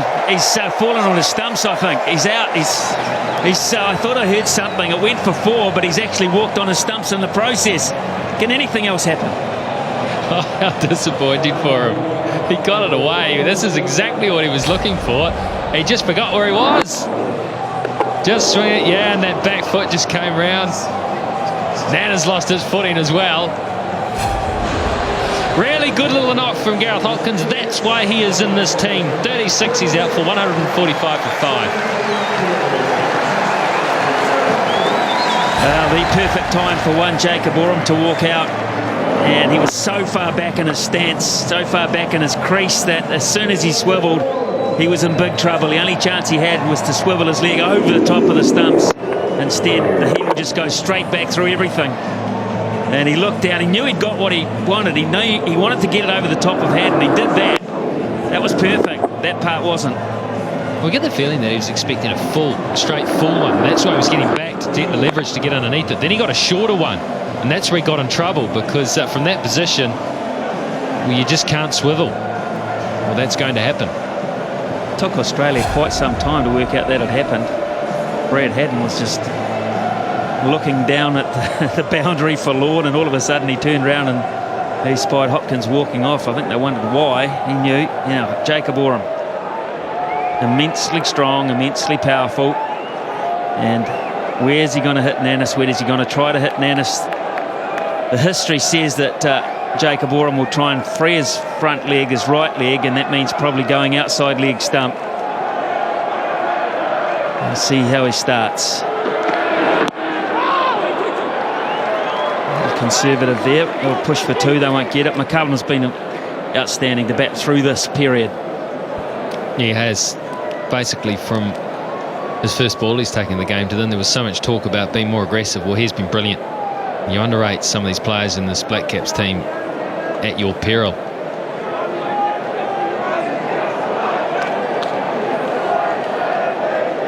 I know that he can do some brilliant stuff. It's just how often he pulls it out against the best. Well, he's done it tonight. Well, if he bats through to the 20th over, New Zealand will get very close to 200. And that'll take some chasing down even on these boundaries.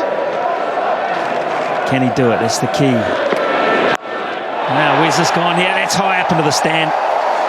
Again, McCullum just reels off yet another one. It's the highest score for a New Zealander in 2020 cricket. He held the record himself with 69 not out against India in Wellington last year.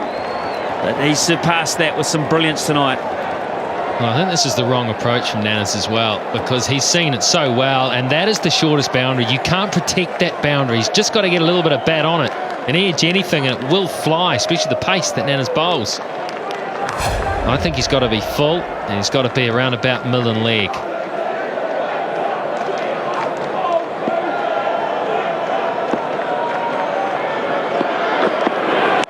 That's 6 more.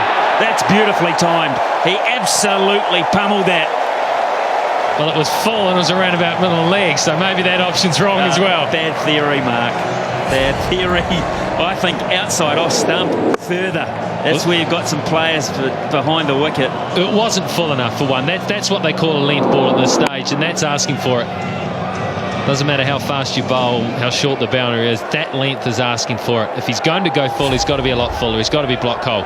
Minimise the damage. You know that you've got a player there who's going to hit anything that's off. You've got to lift your standard here. Can he do it to McCullum? Well, that might be timed well enough too. It's an interesting call whether it was too high. McCullum thinks, he looks at Gaffney, the umpire, and says, where's the call? It's not coming. 159 for 5.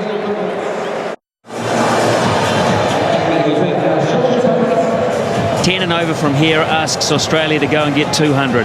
That'll be exciting. It's been a wonderful batting performance from New Zealand. They have bounced back from a situation where they were in no man's land in Wellington. They were just caught in the headlights. Well, they've switched them off here. Here's Tate. Oh, brilliant again. Oh, that's magnificent. Almost 6. My God, it only went 20 feet off the ground. A wry smile from Tate, because he knows he's bowling to someone that is just playing a blinder. An absolute blinder. This is as good as you'll ever get. It was a pretty good delivery. Look at that. That's where they're looking to bowl, right up there, around about the popping crease. And McCullum, facing the ball 150k, gets it out of the middle of the bat. Well, that's almost a perfect Yorker. It's only an inch or two away from being a perfect Yorker. And New Zealand's mindset, I think, has been, let's use the pace tonight. Let's use it to our advantage. Hit it in areas. Let's not try and pound them down the ground. Use the pace. Make it our friend. They've obviously done a lot of soul searching over the last day, and they've come up trumps right now. Oh, McCullum fainted to do the same thing, but Tate was not buying into that. It was good bowling. Yep, that was absolutely spot on. Well, this is the problem that bowlers have to McCullum, is that if they get short, they get hit, so they go full, and because he's got that ramp shot, and look at it, 47 runs scored down behind square on the onside. That's a staggering amount. Because he's got that ramp shot, I don't know whether to go full either. And then you give him a little bit too much width and he'll smash you through cover point. Now what can Oram do? This is what he's here to do, provide the icing late. Where's the bouncers gone from the other night? How many have Australia bowled tonight? 3, maybe 4 at the most. They were bowling 1 and over the other night. They're all dot balls. New Zealand couldn't score off them. They've been upset. They've been attacked. Well, the problem they've got is they're bowling them to McCullum if they do bowl them tonight, and he's prepared to take them on. They worked out very quickly with the players that they could bowl the short ball to. They were going to get away with it. McCullum's taking it on. And if they don't get it over the head or they don't get spot on, they're going to go. Even if it is over the head, well, they have to bowl it again. So they've been attacked and they don't know where to go. Oram's got to get bat on ball here. Oh, he's gone. Absolutely gone, Jacob Oram. They had his number tonight. They had it in Wellington also. That's a shame from New Zealand's point of view. They needed his hitting power, but that was beautifully bowled. Absolutely spot-on Yorker. And Oram knew it was coming, and that's what he was trying to do, but he just went a wee bit too far. Very hard thing to come out and start whacking it from ball 1. Oram out for a duck, 164 for 6.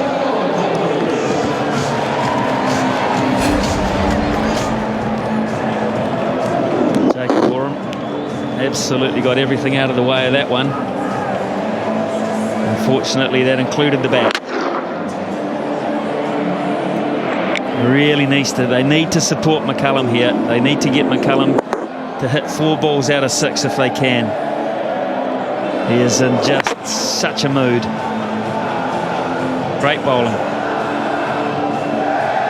I think it's just a case of bat on ball. Don't worry about the flash stuff if you're not McCullum. Get him down on strike. if you're not Brendan McCullum. Well, this is backyard stuff, isn't it? I wonder how often the McCullums dreamed of playing in front of 20-odd thousand people against Australia in the backyard. Here's your moment, boys. He'll run one. Brendan will get there. That's good. Turns the strike over. This has been a really good over of bowling. I'll add that. There's been some brilliant batting, but gee whiz, Tate has been spot on at that pace. Well, he got hit for 4 the first delivery. So 3 more runs, and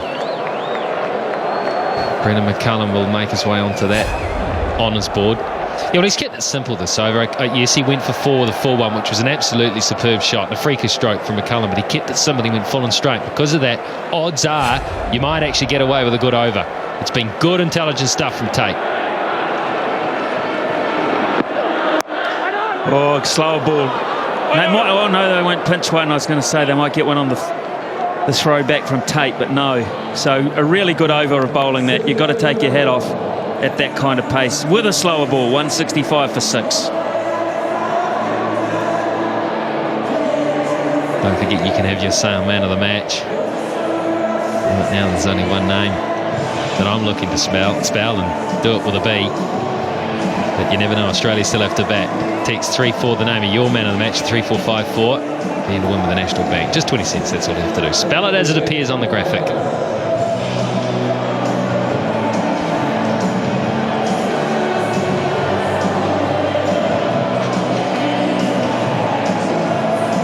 Right then, 3 overs to go, 18 deliveries. Ryan Harris with the ball in hand.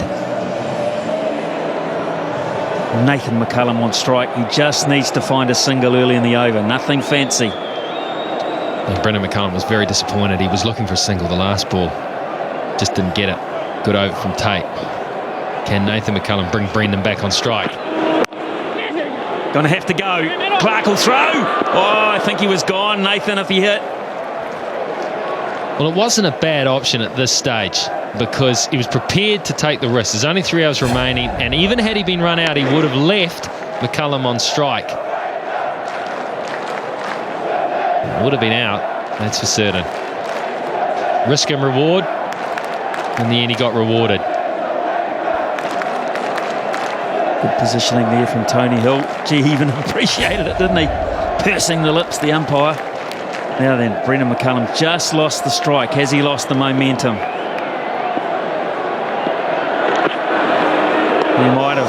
He might have lost his momentum with the Oram dismissal and just losing.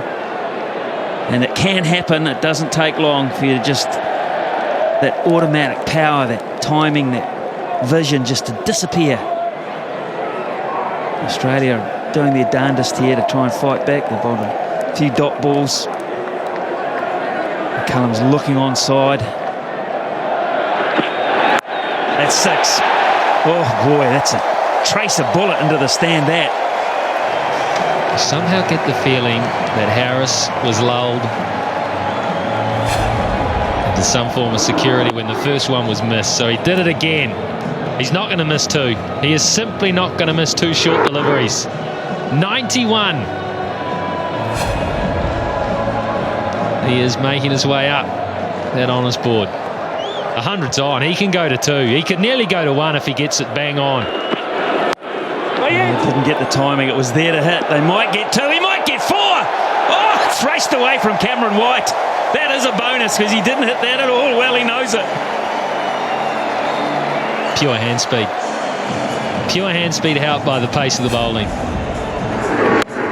Look how fast he gets him through there. He got it nowhere near the centre of the bat. He has got 1 ball, Brendan McCullum, to break the record of Chris Gale for the fastest ever 100 in 2020 cricket. 1 ball to hit 6 to get the fastest ever. I've got my 5er on him too. You think he'll do it? I think he will. I got a 5er on to say he'll try.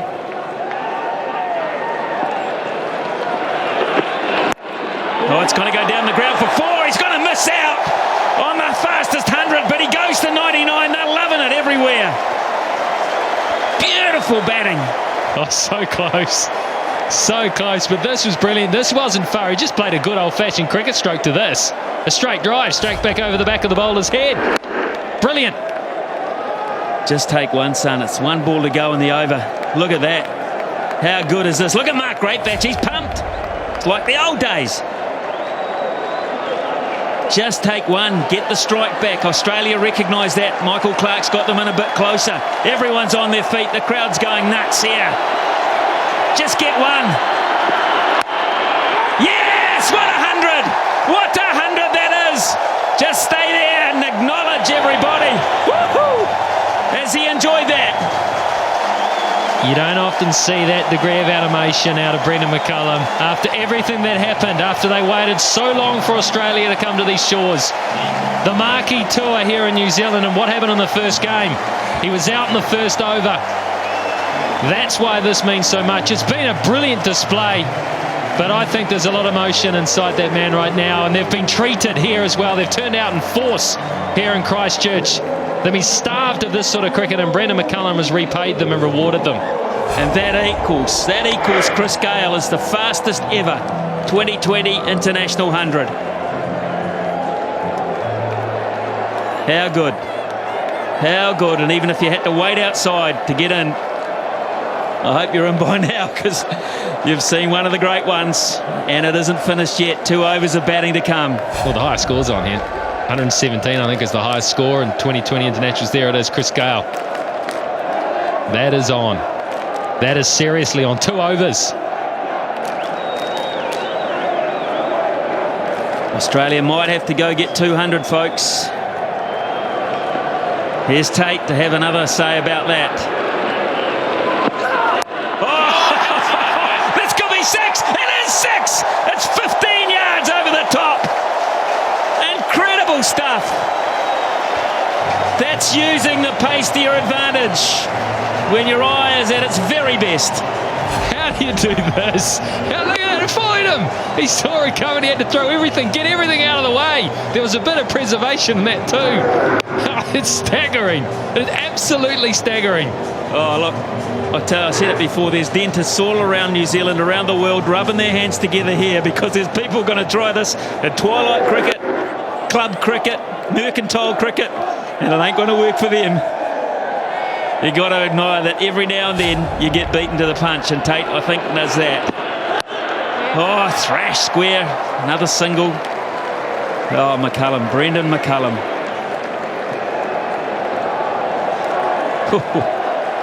Just sensed yesterday in talking to him that he wasn't going to be tame. Whatever happened today was going to be done at pace. Just the way that they came out. Look at the boundary scored behind square on the leg side. And the ones that are very fine on the leg side, they're not inside edges or French cuts. They're purposefully hit there. He got underway with that big 75-metre one over cover. Well, there's a one-day series coming, folks. Get your tickets, because this is terrific stuff. You don't want to miss it. All around New Zealand. That's wide. That's very wide. They're going to run one too. Oh, he's missed. There could be extras. No. It's all on. Australia. No one's coming at them like this summer. I'll tell you what, just for a minute, I think Tate may have had a frog in his throat, because when he let that go, he very nearly threw that for overthrows the whole way. It's a no ball too.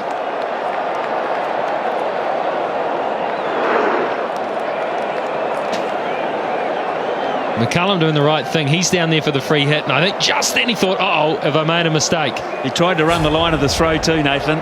He just beat him to the punch. That's gone. That has gone. Good fielding. Christian. Brendan McCullum, be disappointed there. That for him was almost a freebie. Oh, it was a gift. The mood and the form he's in right now.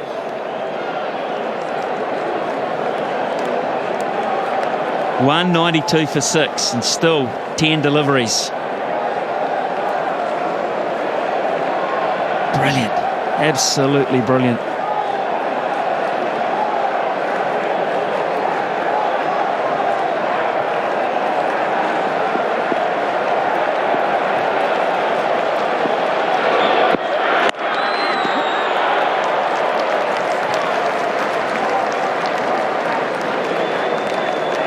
All right, 3 balls remaining.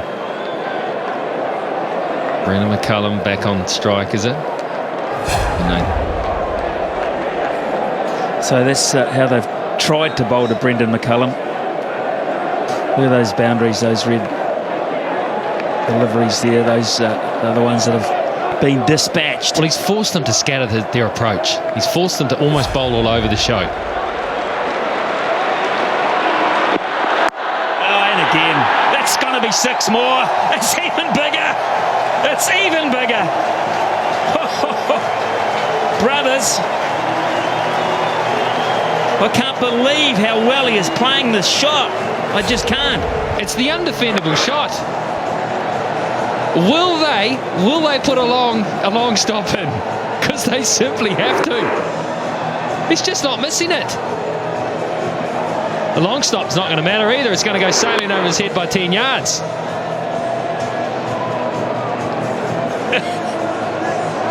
That is 155k too, folks, by the way. That's why it's going all the way for 6, because the pace is New Zealand's friend tonight. It's not its enemy. 114. He's one blow away from the biggest, the greatest of all time. Yes. Cranking it out to cover it. He'll keep the strike. What an over. Another ball to come. In fact, because there's been a no ball and a wide in this over. That's brilliant. It's cleared it by 20 yards.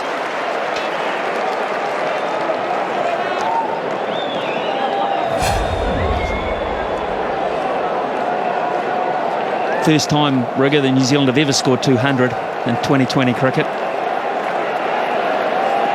No singles, 4s or 6s. It's wide. They've come at Tate tonight and he hasn't had all the answers. In fact, very few Australian bowlers have. David Hussey, 2 overs, none for 9. I'll tell you what, and I don't want to suggest anything, but I think that fella there would be enjoying this. Good Otago man, played with these 2 lads as they were growing up in Otago.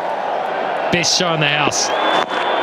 Oh, that's missing leg, so he can't give it out, and they'll run a leg by. So very fruitful over that one for the New Zealand cause. It's 202 for 6.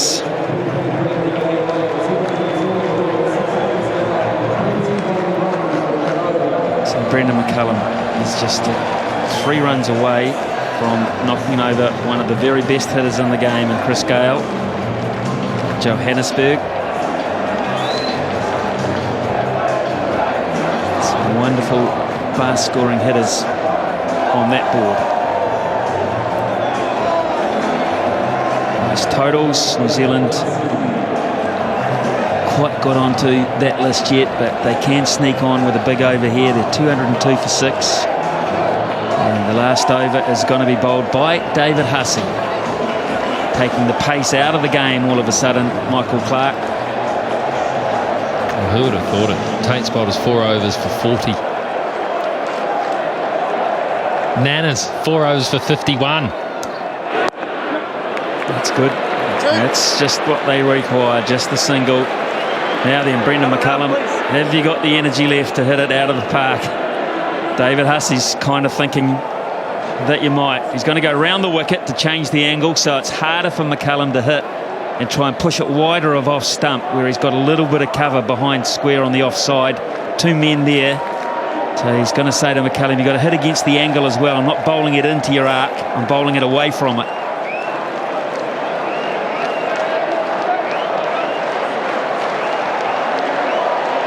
So 5 balls to go. McCullum, 115. He gets that. Oh, is that out? No, it's bounced in front. McCullum thought he was out. He thought he'd hit it well enough to be caught, Brendan McCullum. It was a really good pick-up in the deep. David Warner.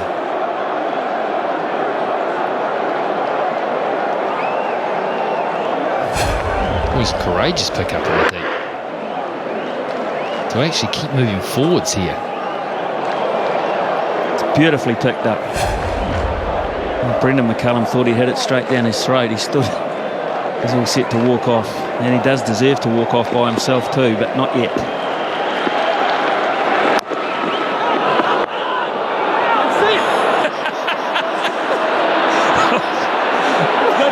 What else can happen?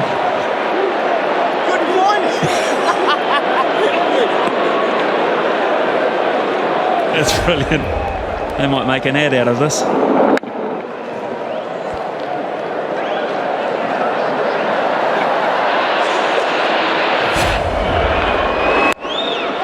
That's 6. That's a wonderful strike by the brother this time. Well done, Nathan McCullum. He's not been left out either.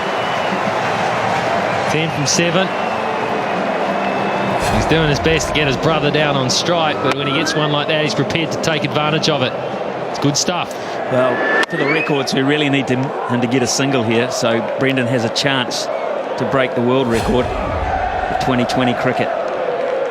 Well, I don't even know that's in their thinking at the moment. They probably have no idea. Just a single will do.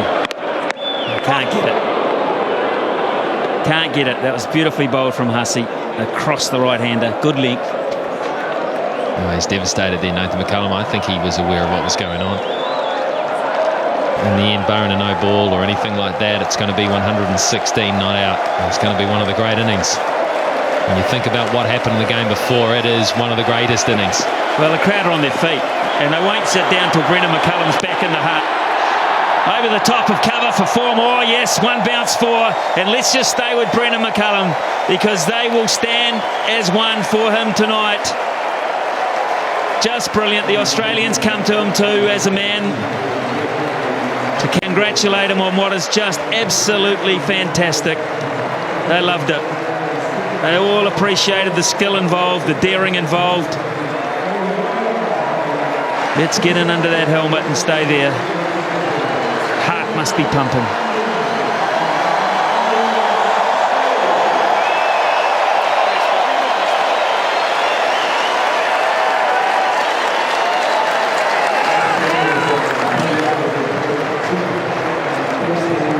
Partnership too, we might add, between the brothers.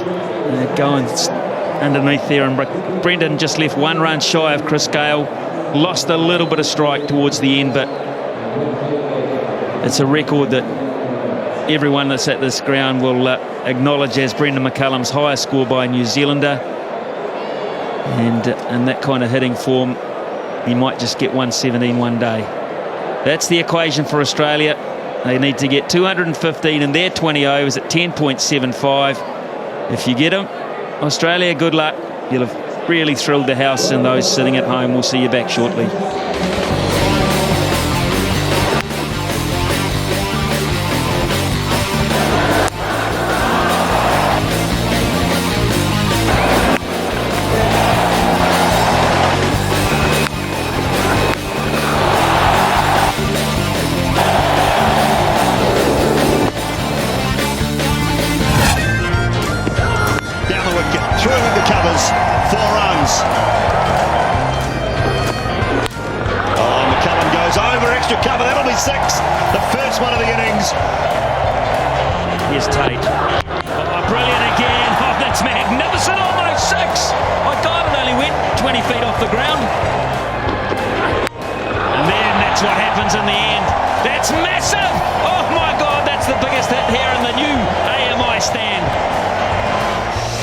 Well, it's actually the Dean stand, but it did get peppered. It really did get peppered by Brendan McCullum in one of the most fantastic hitting displays that you'll ever see. And what's more is, as soon as he got off, he came back out to talk to Harry.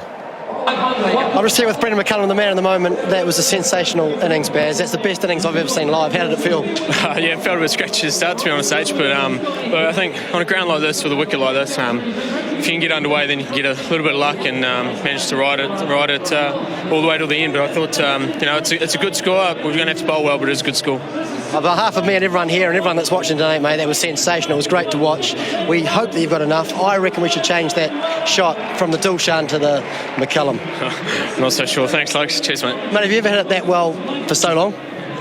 Well, not for a couple of years, but yeah, I mean, that was pretty special, and to do it against such a good attack as well. Great to watch. Good luck, mate. Thanks, H. Cheers. Well, Brendan McCullum's had a great night so far, and so have the crowd. And one bloke in the crowd has just won $5,000 for taking this catch. He took 3 in a row, 5,000 on it, folks, catching a tennis ball $5 grand. Oh, yes. Absolutely brilliant. They're all over him as well. $5 grand. It's just been one of those nights, I tell you, they queued out the gates for a long time, but now that they're all in, they're not missing a beat. 116 not out for Brendan McCullum. Guptill 17, that was a good little partnership. And then Gareth Hopkins and McCullum, they set the world alight with a partnership of 68. Mark Richardson, how about these highlights? They're aggressive from ball one. Ingram missed out. He had a couple of big swings and then got a full and straight one, and he missed that. So things look like they might continue to go Australia's way, but Brendan McCullum had other ideas. They say often it takes one good blow. That was the way he got started. Then he started moving around the crease. Guptill joined him. McCullum was simply brilliant. You could see he was just on fire. He was up for the challenge. He spoke about being more aggressive, and he was. Guptill played some nice strokes as well. That was the first of the ramps. That was a strange one. It completely sold Haddon, and how's that for a hit? That went like a rocket launcher. Guptill hold out. Just didn't quite hit it as he would have liked. Was trying to get it square. Taylor never really got going, and in the end, pressure showed, and in the end ran himself out. A real mix-up there. He was trying to get the ball away, couldn't find the gap. His slog sweep wasn't working for him. It didn't matter because wickets were falling, but it really didn't matter because at the other end was the pocket dynamo going absolutely magnificently. He was joined by Hopkins.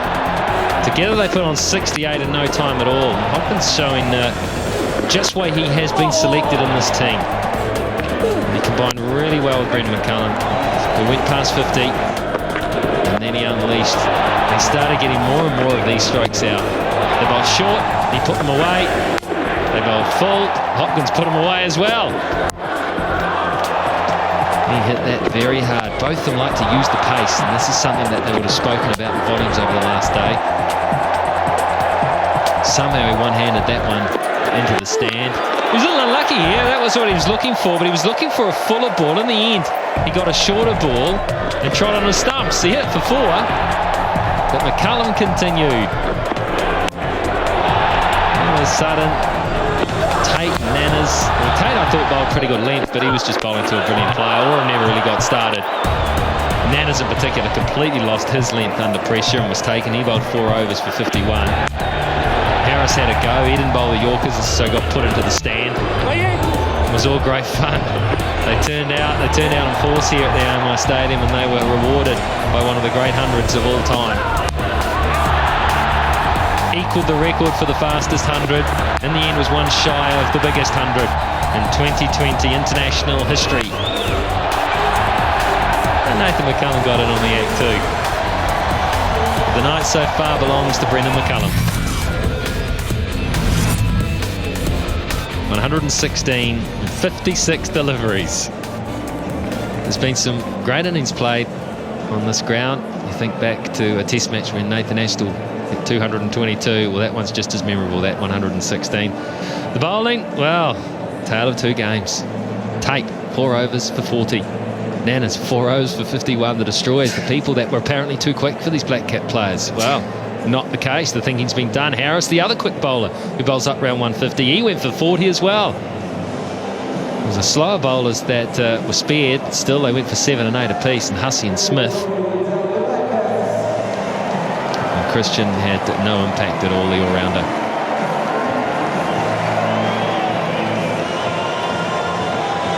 If Australia is going to chase this down, they are going to have to be at their very best. They know they have the potential to do so, but they have to go up 10.75.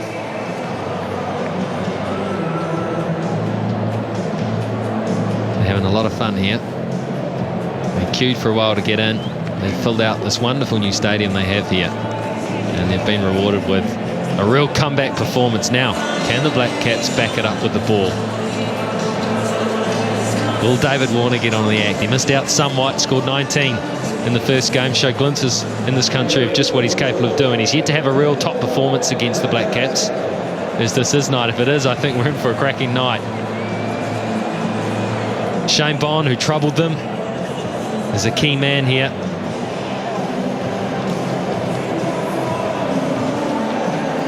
Craig McMillan joins me, and Craig, I've seen you play some pretty fast innings, and I think you may still have the fastest one-day international 100 for New Zealand. Maybe you still have that record. What would Brendan McCullum be feeling right now? Well, he'd be pretty happy. What a sensational innings that was. One out of the bag over a prolonged period. It really was sensational. Batsmanship, also power, skill. Some of those dinky little lap shots. It's coming down at 150k at Sean Tate. It's ridiculous. It was outstanding. David Warner. The fireworks going to start with Australia. Bond open for New Zealand.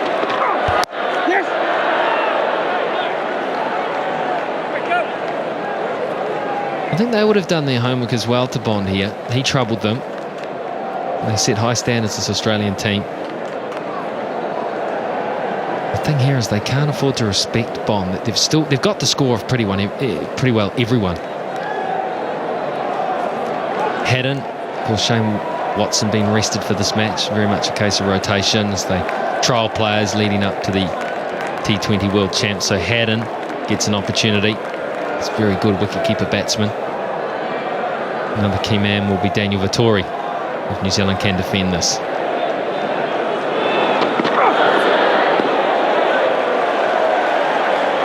Well, isn't 24 hours a long time between cricket matches, Rick? It really is, from Wellington to Christchurch.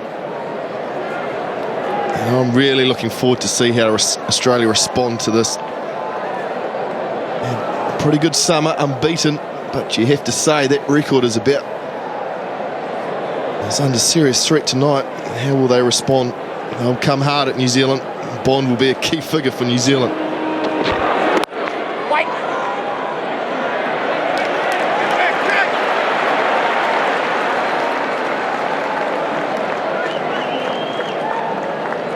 Well, I don't think Australia's been tested by intelligent play, and I think that's what Brendan McCullum showed there. He really thought about the areas he wanted to hit it, and I think the Black Caps in general really thought about the areas they needed to score their runs. Now they're under pressure. Now they're chasing a big total, and it's something that they haven't had to do either. How will they go about scoring their runs against a destroyer of Australia in the past? Shane Bond, nice stroke down the ground. That'll be 4.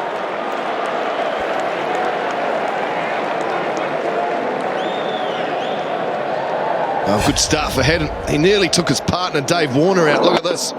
Warner had to jump out of the way. Look at this. Oh, between the legs. Good footwork. Raced away for 4. Good start.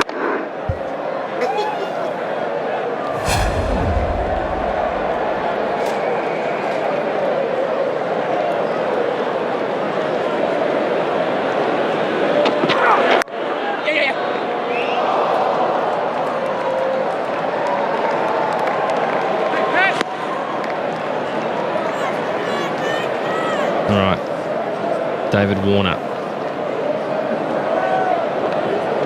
Just a few issues with the sighting here. They're not huge sight screens at this ground. And there is some security guards and officials there who are just standing a little bit close to the screen. Everything's right now, though. Here's Bond to Warner. Oh, that's hit hard. 5 for no wicket.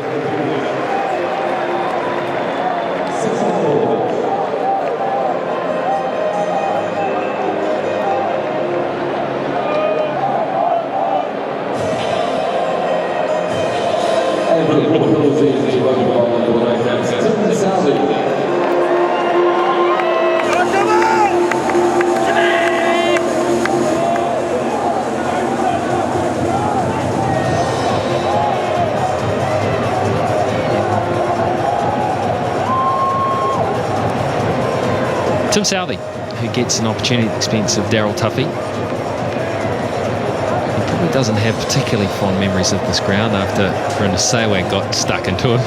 But he gets an opportunity. He's got runs on the board. And he's a very level-headed young man. I think that game will be long forgotten.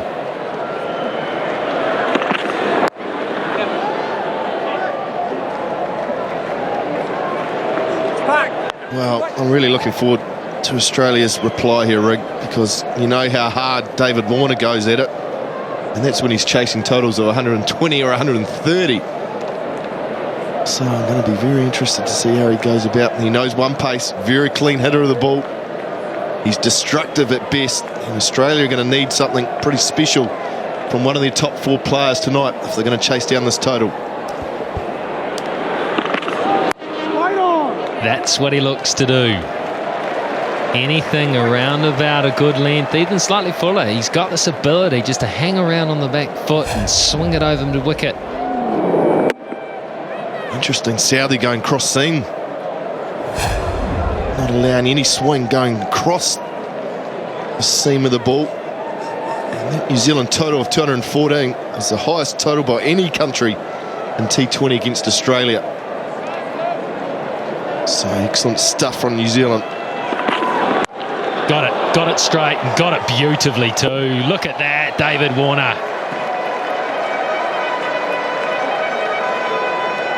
Well, this is excellent stuff from Dave Warner.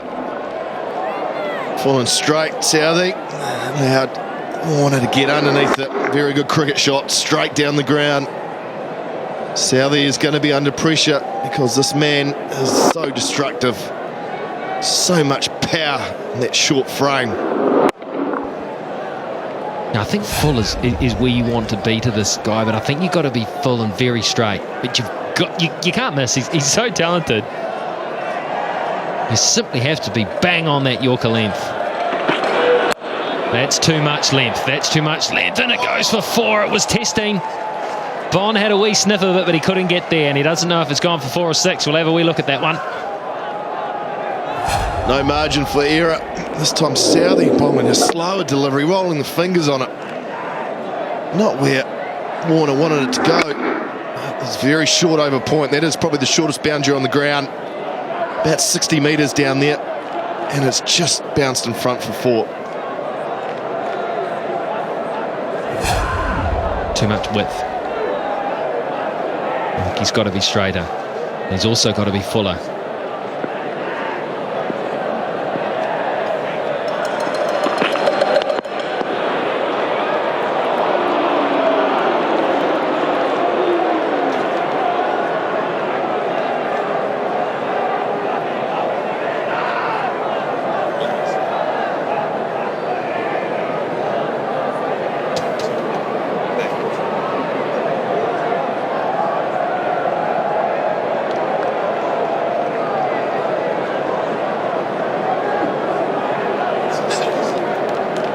Off the over.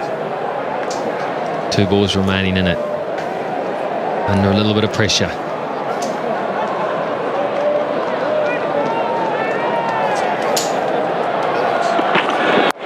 Oh, he's got that again. He's missed his length and he's been put away once more. Oh, he's a dangerous player, David Warner. Yeah, not the start Southey was after. Warner again. Got some width, the left-hander, so strong through that offside. You've got to be so straight and tight to him. Try and cut that angle off. Just the start Australia wanted. Swinging like a rusty gate, Dave Warner. Man, he's dangerous. That's a bit of length and a bit of line and a chance. Probably would have been home anyway. 6-17 from the over, 23 without loss. Warner wanting the strike, so taking a single off the last ball. Had him home easily. Gupta wasn't far away. But good over from Australia. 23 after 2, they're underway. I hope we should buckle in here, Rick, because I think this is going to be an entertaining 20 overs. As if the first 20 weren't. Wow, what's going to happen in these next 20?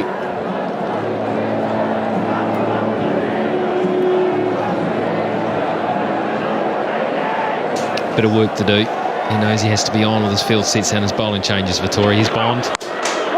Oh, a big swing. Toe ended it. It's in his arc. That's what he's looking for. You've got to love watching this guy play. You've just got to love it. Every ball's going for 4 or 6. Nothing in between. It's all or nothing with this man. That man, David Boone, batted a little bit differently. But that man was outstanding tonight for New Zealand. Oh, straight again. This is lovely stuff. It really is good stuff to bat. Gosh, he's got some class.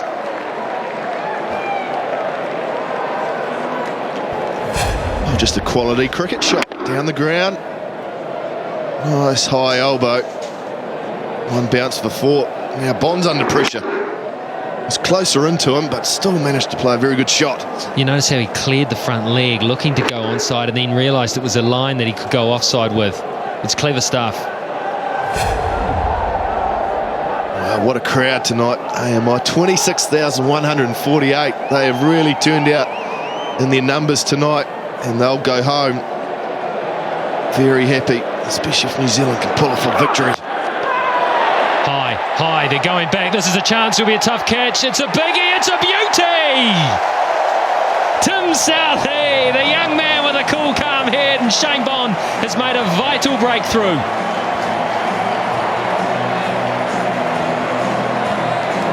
Outstanding piece of cricket from New Zealand. Bond decides to change his length and go short at Warner, and it gets onto him too quick. Goes up high. Southee has to run back, takes a very good catch. Kept his eyes on it the whole way. Tough catch. He made it look easy. And Warner, the danger man's gone for 20 Aussie, 27 for 1.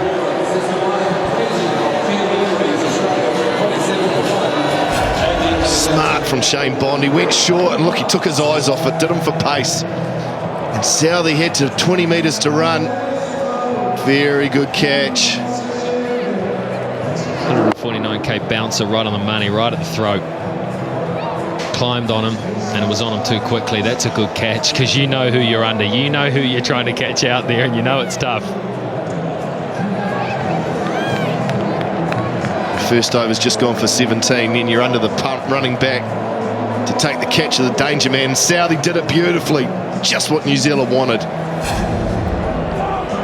Key man for Australia, Michael Clarke, the captain, comes in.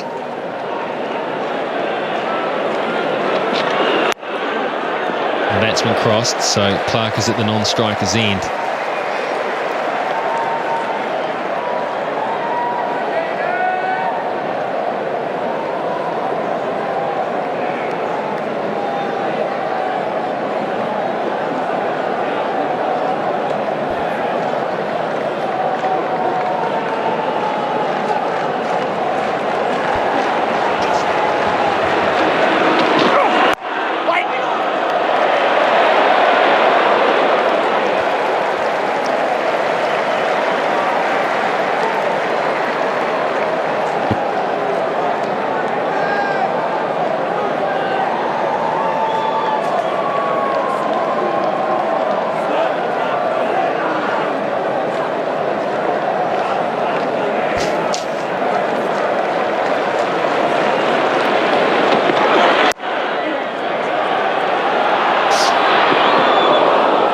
Always had to throw off balance there, so it was a good single.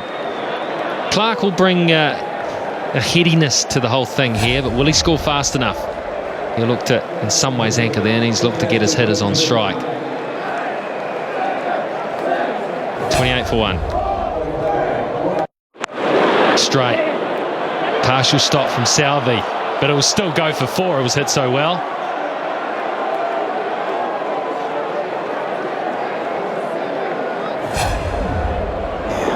Nice shot from Haddon. Southee didn't really get close to it. It was hit so hard. Really, he's got to help himself out here a little bit, Southee. I initially thought he'd got a wee hand on it because it did look like it stopped, but it just hit the loose dirt beside where they dropped the pitch in. Took a little bit of sting off it, but not much, not enough. It's a short boundary and it's a fast outfield.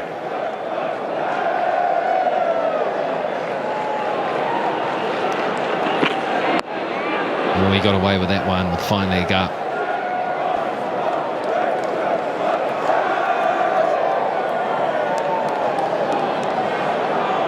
It'll be interesting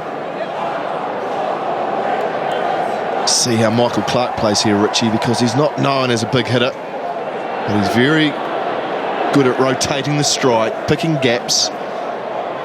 And I guess his role will be to feed as much strike to Brad Haddon as he can early on, so that Haddon can be the hitter. Yeah, very seldom does he go for score at less than a run a ball, Clark. He's so good with his hands and finding gaps and very proactive out there. But it won't be enough, and it won't be enough if he's not getting it from the player at the other end. And that's probably what he's looking to do. He's not out there to generate all the boundaries himself. He's out there to actually hold up in the end by rotating strike. He'll maintain his own strike rate to a certain extent. But if he's asked to do all the work himself, Australia will very quickly get themselves in trouble. Required run rate's already at 11.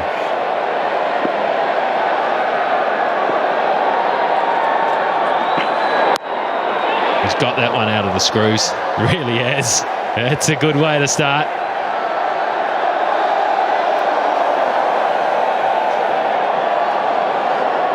Southey missing length, far too short to Michael Clark. Saw it the other night in Wellington. Picks up the length so quickly. Just a little short arm flick. Races away, no protection there. Southey has to get it right and get it right quick. Yeah, he's going for 15s at the moment. He just hasn't found the right line and length.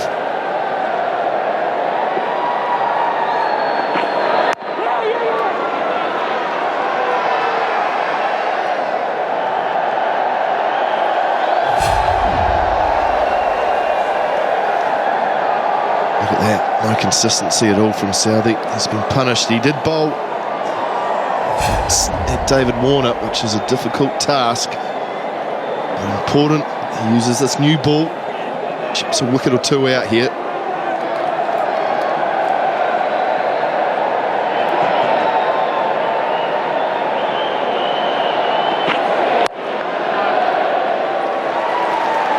$38 for 1.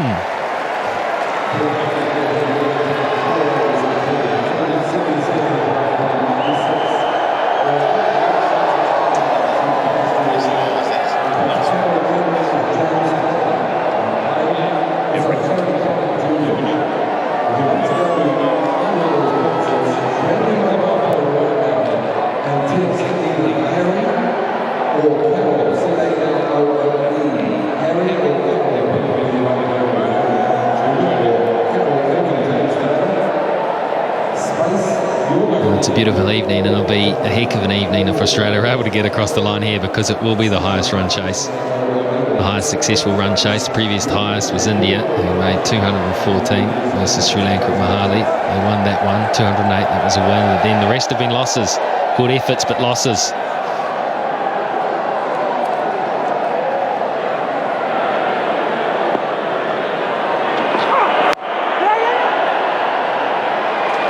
They're keen in the field, diving around, covering each other.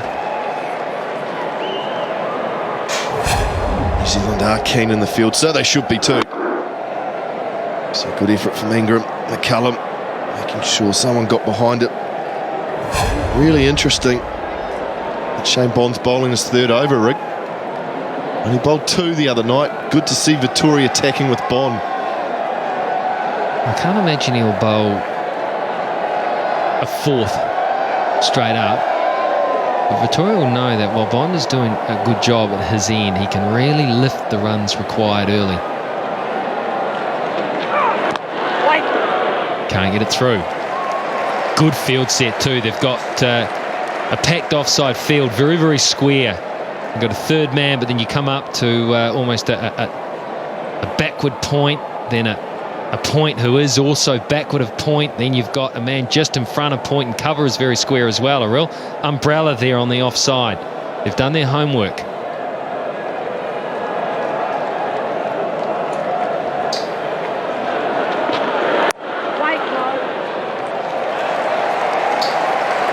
The thing I like about this field is it's going to force Haddon to go aerial. He's going to have to go over the top to get it through that offside field. Look at it, 5 fielders riding that ring, and Haddon either has to hit it very hard, perfectly in the gap between those fielders, or he has to go over the top. And with 1 from 3 balls, the pressure's building. Oh yeah, he's ticking. Don't worry about that. What's he going to do? He'll get beaten. That was a beauty.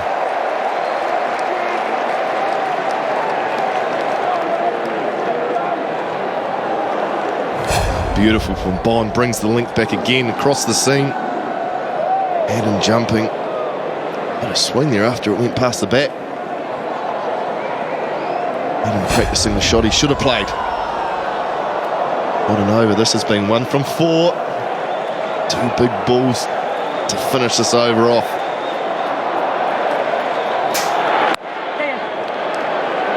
All he can do is push into that offside field. That's a brilliant piece of fielding. I think he's made it though. I think he's home. That's Nathan McCullum. He's as good as you get in that area. New Zealand are up for this. Outstanding fielding from McCullum. Nathan head in well home. Lucky it didn't deflect for overthrows. Good to see New Zealand hitting the stumps. At some stage in this innings there will be a run-out opportunity. Good to see that hitting. It's no good hitting when he's home though, is it? You only get so many that hit the stumps.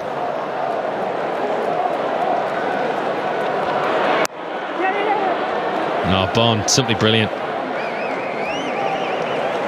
3 overs for 14, 41 for 1. New Zealand had a flat period after this. Australia take advantage of that so they don't have to go so hard and so brilliant in the second half. The moment they're under a lot of pressure. Here's Simon Doohan with him, Ian Smith. Thank you, Rigger. New Zealand skipper warming up. Jacob Oram into the attack. 23 matches, just the 9 wickets. Average of 50 and an RPO of close to 9.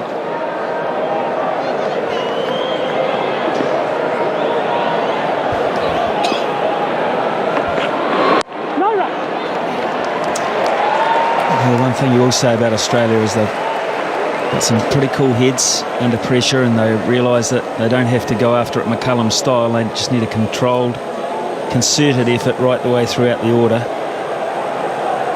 But already they're having to score at 11.70 runs per over, which is 2 a ball.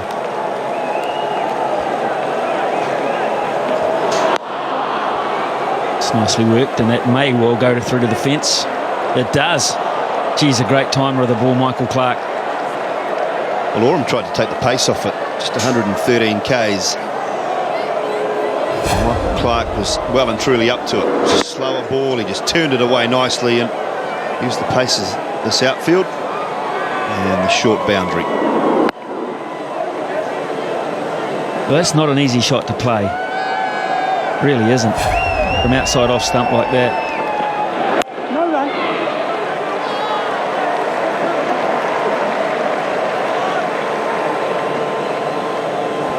Yeah, they were really looking for David Warner to post 40, 50, 60, weren't they? 20 off 10 deliveries, strike rate of 200, to get themselves off to such a great start. They needed Warner to get 40 or 50 or 60.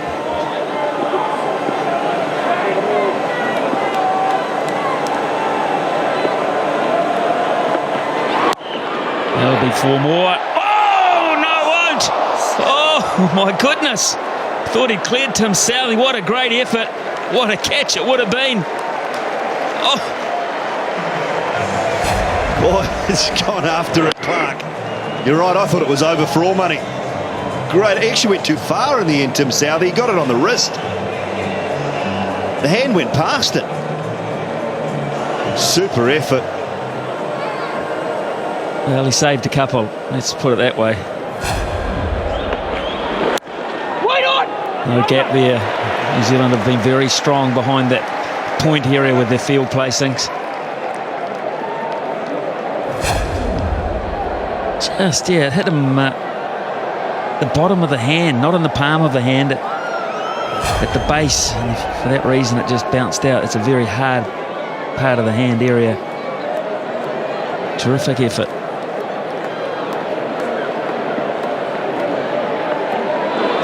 That's 6. And a big one to boot.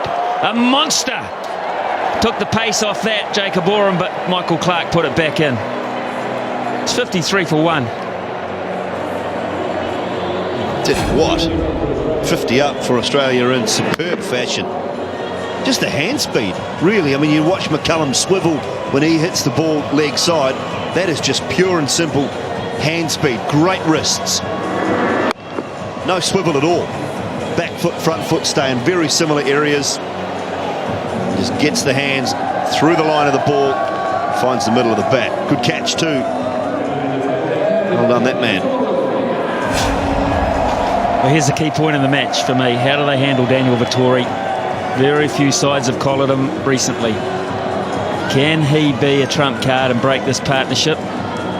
How will they treat him? Well, I think the two best equipped players to play Daniel Vettori, to be honest with you, look at that RPO, an international 2020 of 5.18 for a spin bowler.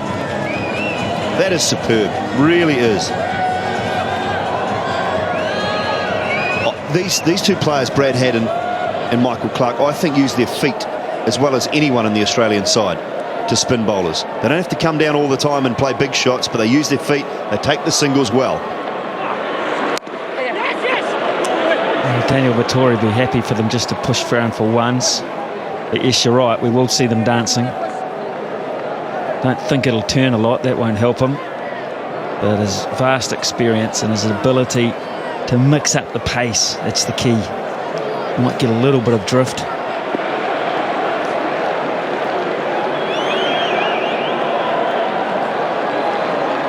Just swapping a couple of fielders over. He wants Tim Southey to do the deep roving roll out on the boundary and bring Ross Taylor, who's sharper inside the circle, in closer. That's nicely played. Didn't quite get there, Michael Clarke, but he's still able to weight it down the ground.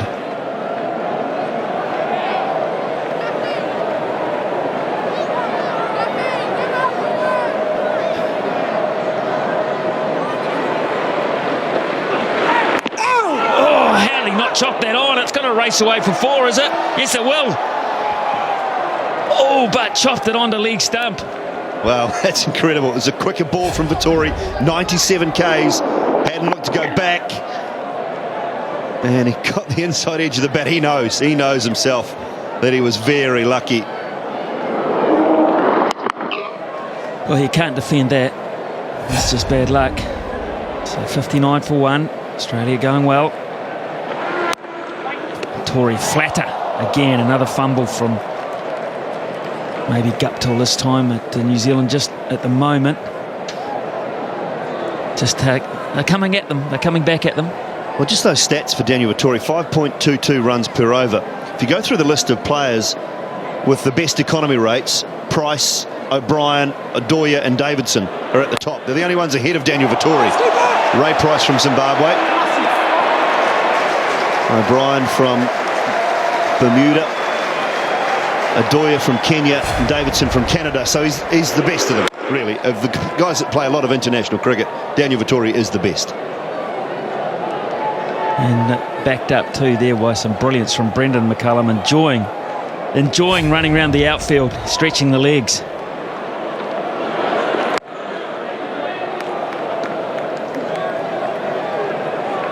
$62 for 1.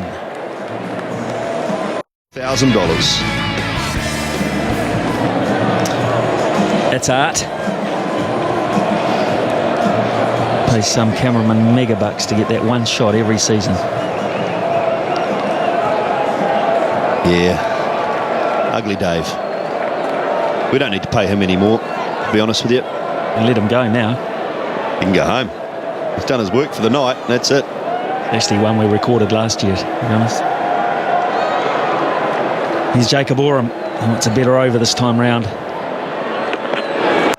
Oh, that's sweetly timed. Big 6. Into the noisy part of the crowd. I think those ladies in pink might have to throw it back. Did one of them get hit? Were they watching the game, Smithy? That is sweetly timed. Great extension of the arms from Brad Haddin. He's low on the bat, but he extends those arms very, very well. Just a single this time. There's another crowd catch. I tell you what, if you're in the crowd tonight, Smithy, you want to keep your eye on the game, that is for sure. Not sure whether this one was taken. I don't think it was. Well, if you're in the crowd tonight, you're one of 26,148, so you're unlucky if you get hit for a start, but you're enjoying a great night. And that is a superb turnout from the people of the Canterbury area. Well, they've been starved of cricket, starved of international cricket, and good international cricket too. Down here. Can we pick the ball out? Here we can. There it goes. Into the crowd there. Oh, it might have hit her. Might have hit her. It did, I think. Yeah. Oh, it's out. No, didn't carry. You could hear. Well, I think it was Brad Haddon. I think you could hear him with a little expletive. He thought he'd hit it too well out to Martin Guptill. And he picked out one of the better fielders too. And he did. It was wide. He really did get it well. Straight to Guptill. I think it did just about carry. No, you can't kill it. No. Dug his fingers into the ground, didn't he? Same time as the ball hit. Ow! Is that a no ball? I think it was signalled a no ball by Tony Hill, so that'll be a free hit. And a big mistake from Jacob Oram, a gift Australia don't need.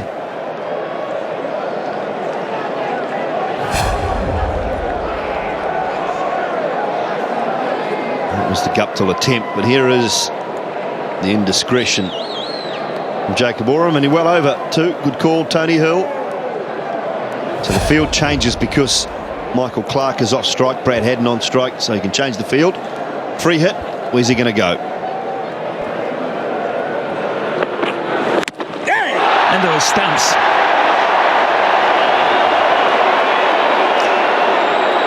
Best result possible for New Zealand. Big inside edge. And luckily, with Hopkins standing up, it did cannon into the stumps. Just about got it right, Jacob Oram. Well, I must say, probably a half volley, to be honest.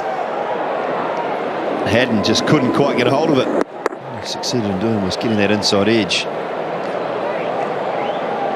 So no harm done.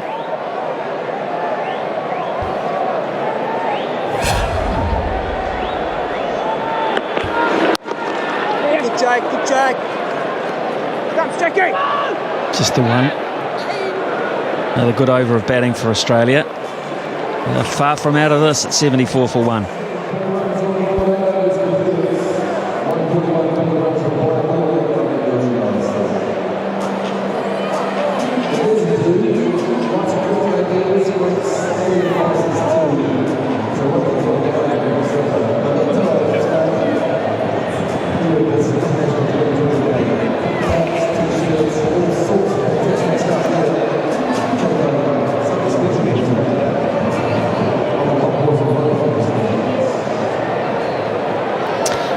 .141 from 72.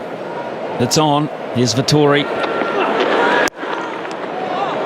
Need to break this partnership, New Zealand. It's getting dangerous. 47 and 34 balls. Michael Clark wants a new grip for his bat. Finding that a little slippery. It's nicely floated. Clark will scamper back for a comfortable 2, so it was great bowling from Vettori, and he took all the pace out of that one. He looped it up, and that meant that Haddon had to make it all himself. The 12k's difference. I mean, it's not the slowest Vettori bowls. He can get down to 76, 77, up to 97. He's got about a 25k range, Daniel Vettori. There you go, 101 k's. I'd say his slowest ball would be around about 75, 76 k's. So he's got a 25 kilometre range, which is just, that's exactly what he needs, because he's not a big turner of the ball. It's about the same as a quick bowler. By bowling about 145, could drop it down to weight 120. About the same sort of range. Yeah, absolutely.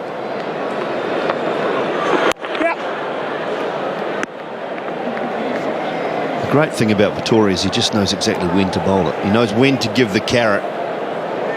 On most occasions, very rarely is he collared. It's just superb to watch.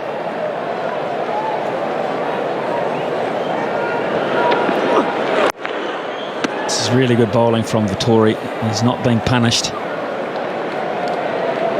Getting due respect from the Australians. But still, they've got 9 wickets in hand.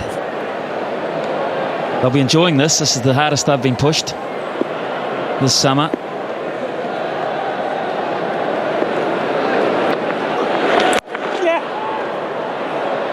Terrific over. Just 6 from it. Vettori going to budget. It's 80 for 1. That we were disappointed in the last game with the way we went, only getting 118 or whatever it was. It wasn't good enough. The bowlers didn't have enough to bowl to. So whilst this is a smaller ground, we knew that we just had to go out and just toughen up, really, fight a bit harder. Yeah, so far the bowlers have done a good job. Obviously there's 11 overs still to go, so it could get tight.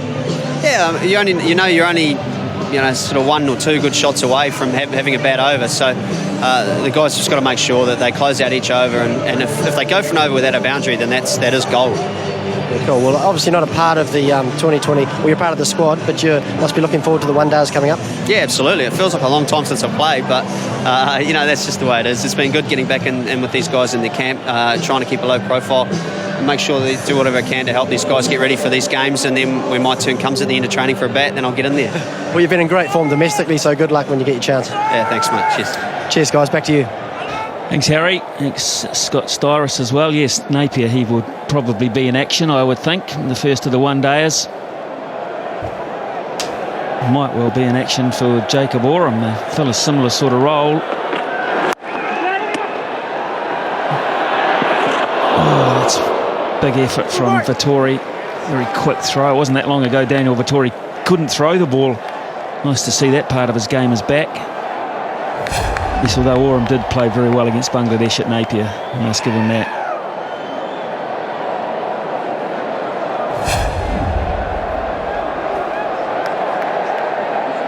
So 2 overs for 24 for Big Jake. Quite sure you're taking innings like Brendan McCullum's, which is just 1 out of the box. It's hard to compare anything to it, but I'm not quite sure Australia have quite got to grips with the pace of this pitch. Some of these shots. Yeah, it was just one of those innings that is indescribable at the moment. Warner out for 20 from 10 balls. Clark's 26 from 18. Good effort from Vettori there. It just bounced on him, hit him in the head, I think. And Brad Haddon's 34 from 29.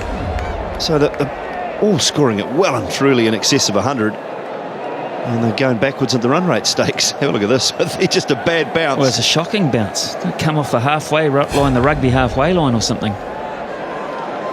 It looks like a carpet out there. It's most unusual, especially for a man wearing spectacles.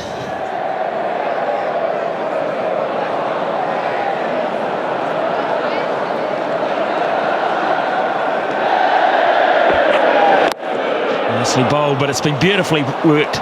Gee, that's clever batting. Brad Haddon at his very best.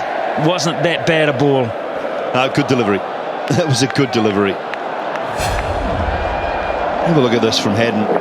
Opens the face, deep in his crease. Oram got it right, but he paid the price, really. Just a bit wide, wasn't it? Just a fraction wide, more on an off stump. Maybe you cramped that shot up, but margin for error is so small against very good players. Oh, no! Oh, this time he's picked out Jimmy Franklin. A little wry smile on Franklin's face. He knows exactly. Haddon was looking to go either side of him, inside or outside, 2 or 3 metres away, and it was gone again. Just kind of waiting for something to bust here. It's brewing. The pot's just simmering away. The lid's just starting to flicker off the top. Something's going to give. Something's going to break. We're nearly at the halfway point. No gap there either. Good comeback from Oram, but still they managed. Oh no, it's not. In fact, it's a bad overstep. And this is not a regular problem for Jacob Oram. I'm not quite sure that I've seen him do that. It's miles over. Absolutely miles over. He's not happy either. That is a long way over. He's obviously just struggling a little bit with the run-up. There's something here. The batsman changed again. It's Michael Clark with the free hit this time. Can he make the most of it? Nope. But they do have a pretty good over, the Australians, and now at the halfway point, they're 90 for 1.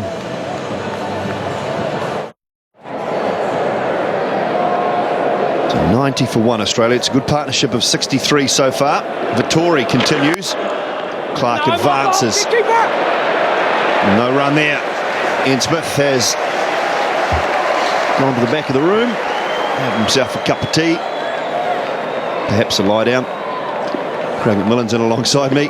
Macca, Daniel Vittori once again proving the key for New Zealand. He really is tying up these two players, and only going at 6.9 and over at the moment. Oh, he really is a master, Dawley. Flight and variation. But you just can't get him away for boundaries. Australia need boundaries. And he's just denying both Haddon and Clark. Doing a great job.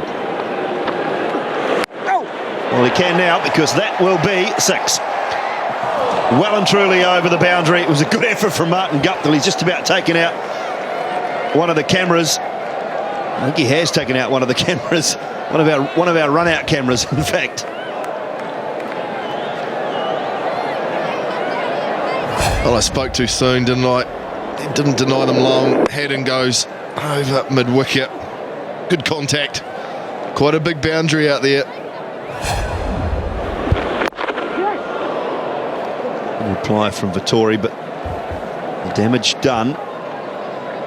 8 from 4 balls, so it's always over Guptill's head. Just there we go. And there's the shot from the camera. So just gave it a little nudge. Clark advances, just a single. Well, I guess, Dolly, the key thing for Australia at this point is they're only 1 wicket down. They've got 9 wickets in the shed. They have plenty of firepower. The rate's up to 12, but they have a great opportunity still to win this match. New Zealand, and that man knows it. They need to take wickets, New Zealand.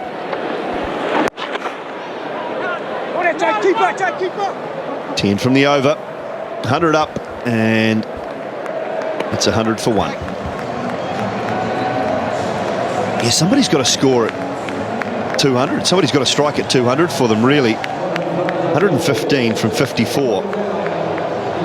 Who's it going to be? Is it going to be Travis Burt, Cameron White, David Hussey? They're the 3, I would say, real powerful hitters.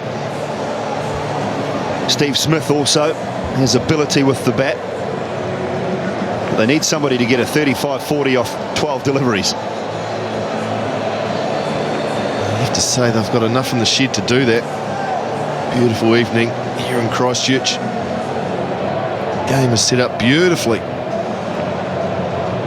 Australia 100 for 1 after 11 overs. They've set a real platform where they can challenge this New Zealand total of 214. So we see James Franklin coming into the New Zealand attack to replace Jacob Oram. Only 5 wickets from his 12 matches. Very much a batting all-rounder these days. And he will offer some variation with his left arm. Seam deliveries. New Zealand need to break this partnership. It's up to 73 already. Of only 53 deliveries.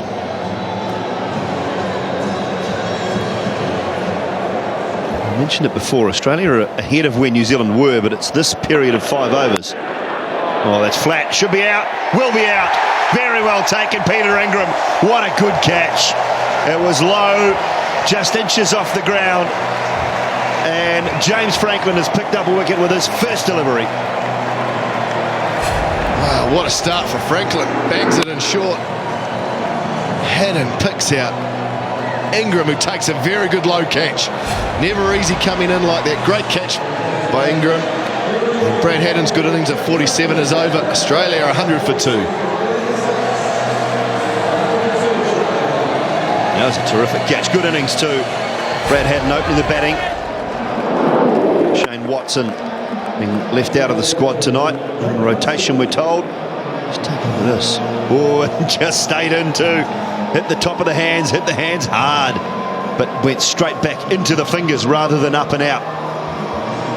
Franklin, it was halfway down, and Haddon couldn't put it away. Could have put it anywhere, to be honest, up in the Dean stand. Could have picked a mark. Instead, he picked out Peter Ingram. He brings David Hussey out into the middle. Played very well the other night in Wellington. Very experienced player at this format. 50 to his name. He is a good player. He's going to have to start quickly with his captain. No time to play himself in. You've got to go from ball one. 46 from 36 in Wellington. It's Pack Stadium.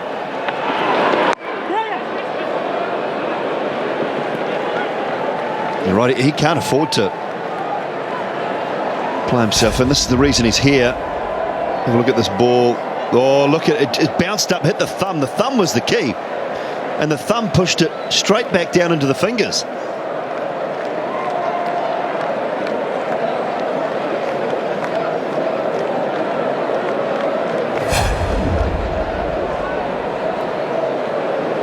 Good start from James Franklin.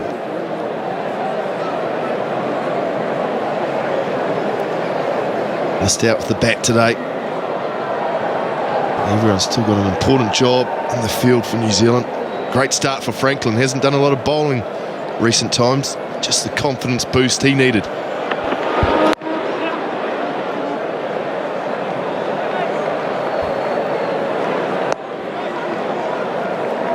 Well, this is becoming an issue for New Zealand now. The third no ball. This time it's James Franklin. So another free hit. Michael Clark on strike again. It's a key area that New Zealand will be disappointed with. Oh, that's tight. That's so tight. New Zealand haven't been hurt off the free hit so far. Let's see if it continues with this delivery. Might do, because it's only going to be one. No, they come back for two. So it's cost 2 runs, that one.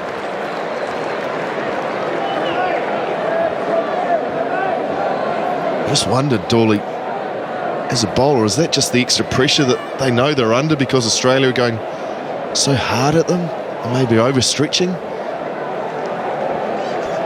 Oh, find it hard to put a finger on it, Macca. It's just not something you should do as a bowler, really. I don't think I bowled more than about 4 or 5 in my career, but so I'm not really sure as to why. But I just find that when you're striving for that extra, there's no need to give the umpire any ammunition. I don't even know why you bother having your toes over the line, to be honest.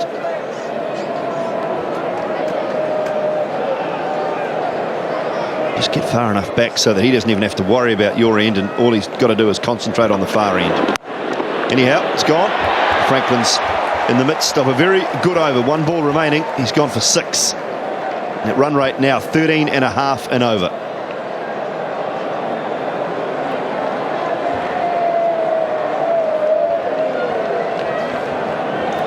Yeah, good first over from Franklin. 1 ball left just to seal it off.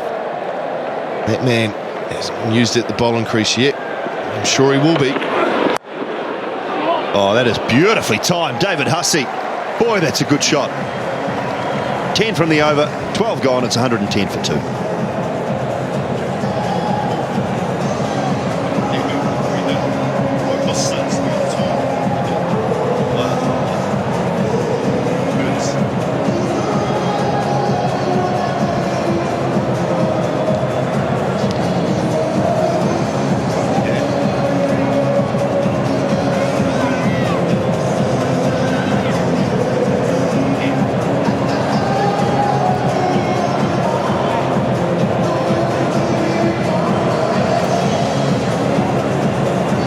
For 2.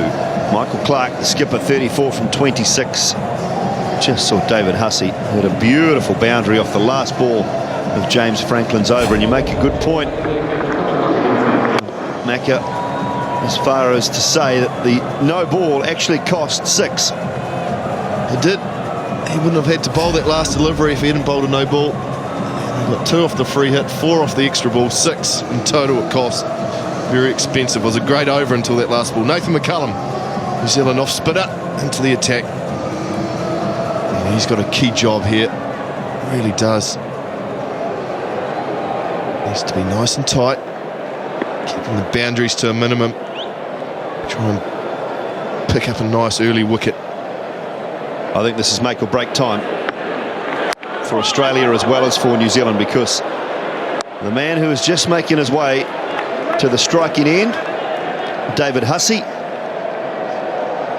is not going to allow Nathan McCullum to bowl at him. He will take him on. Hits the ball beautifully down the ground. I think he's the one that's going to have to really get some momentum into this innings. 10 and over for the last 3 overs, Australia, and the run rate's climbed to 13.3.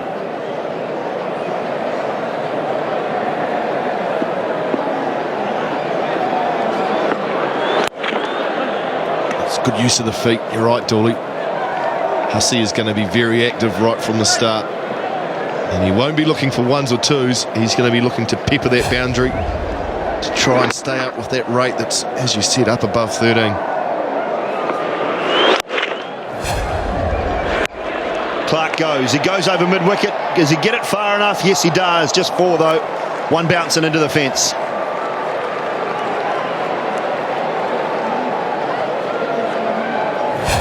Deciding to put Nathan McCullum under pressure right from the start. A lot of space out there. He picked the gap beautifully between the 2 fielders. Big boundary. Nice work from Michael Clark. Oh, this time that'll be half a dozen. Straight down the ground. A very, very good shot from the Aussie skipper.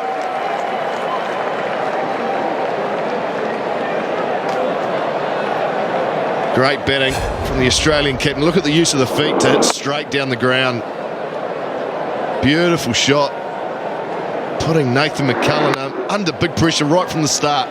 12 off 4 deliveries. Not renowned as a big hitter of the cricket ball. He's played 2 beautiful shots. And now, where does he go? Look at that, 45 off 29.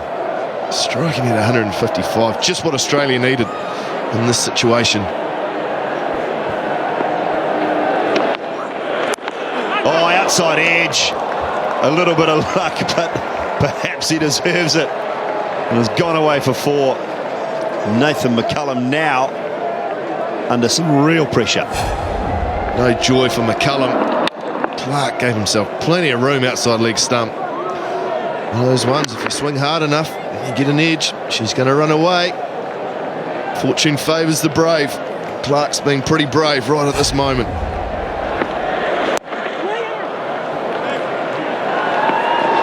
To single off the last ball. He brings up 50 for Michael Clark. A very good innings. And Australia 127 for 2.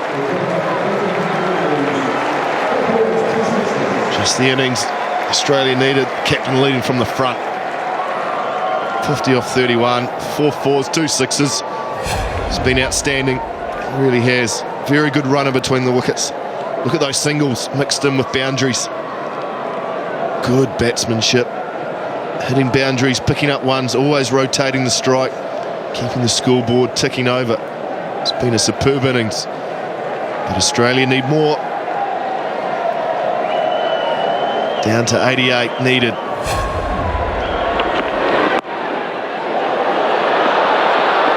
And a leg by Franklin, angling into that leg side.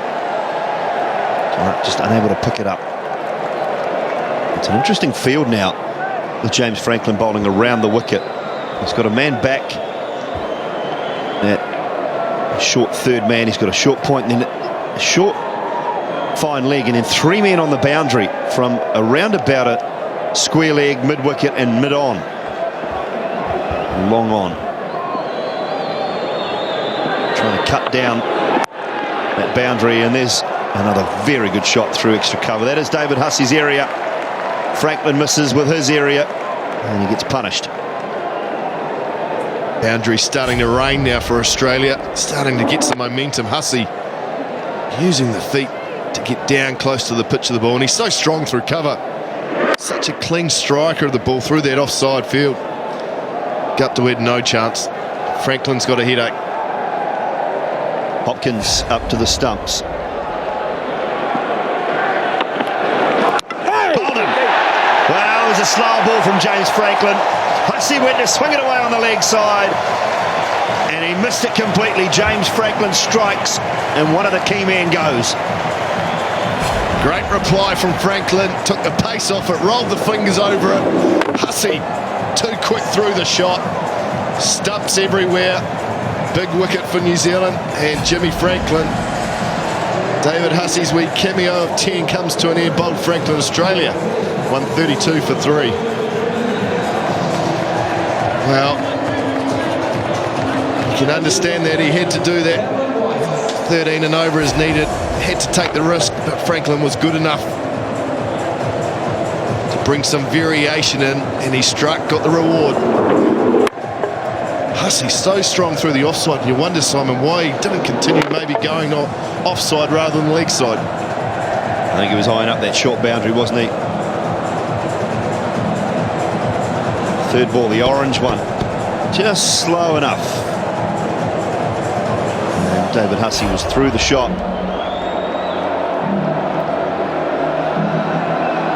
Well, the crowd are enjoying it. Cameron White. Strike rate of 135, an average of 33 from 13 matches. He's a big, powerful hitter of the ball, Cameron White. And boy, he needs to be. Still 13 and over required. Franklin. A couple of wickets to his name.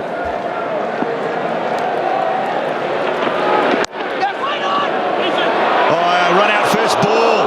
Could have been. Nathan McCullum missing the stumps. Well, a run-out opportunity. Let's go down to the run-out king. Chris Harris is there with Brad Haddon.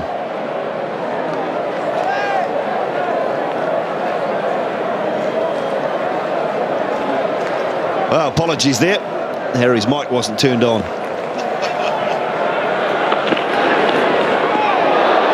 Let's try that again, Harry, and see if you can hear us this time, or we can hear you.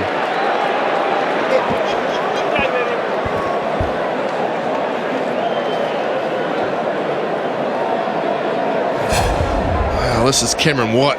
Could have been run out first ball. Nathan McCullum, he was out. Couldn't hit. And then Franklin next ball. Oh, look at the effort in from him, the big fella. He's down.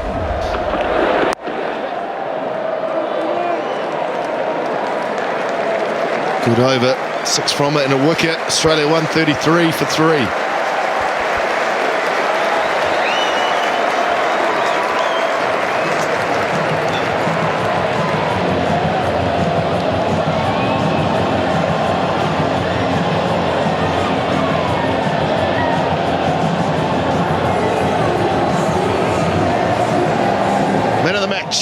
Text the name of your man of the match to 3454 and be in to win with the National Bank. Make sure you spell that surname correctly, and the text costs 20 cents.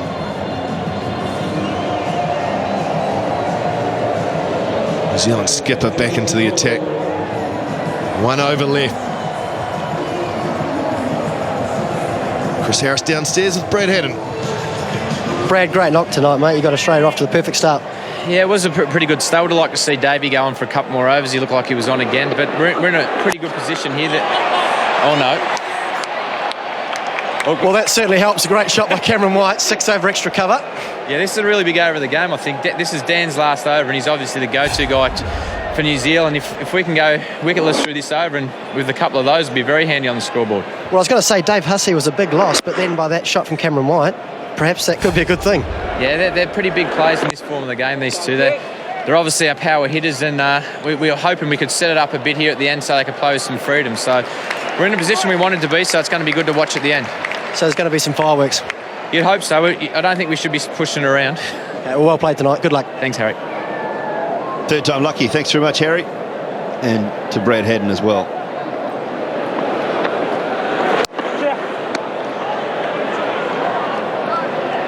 Right about being power players. Cameron White certainly is one of those. If they can deny Daniel Vettori a wicket, this game is coming down to a very, very crucial last 5 overs, I think. Cameron White, got to be one of the keys for Australia. He's got to try and remain there. Oh, what a shot. What a shot that is. Boy, that is superb timing. Vettori tried to go in at the leg stump, and Cameron White was up to it. Not often you see a shot like this off Vettori. Look at this. That is just a pure cricket shot. Beautiful shot. And extra cover. All timing. Goes again. Gets it well enough. Does he? No, he doesn't. Oh, dropped it though. Nathan McCullum. Put it down. He had it. Will that be the telling difference in this match? Right at the bottom of the bat, Macca. Just didn't quite get it as well as the previous couple. No, and you want... No, that's Nathan McCullum. You want him being there to catch it. He's one of the best fielders in the side. That could be a crucial moment. Cameron White, will he go again? No, he won't, because he's not on strike.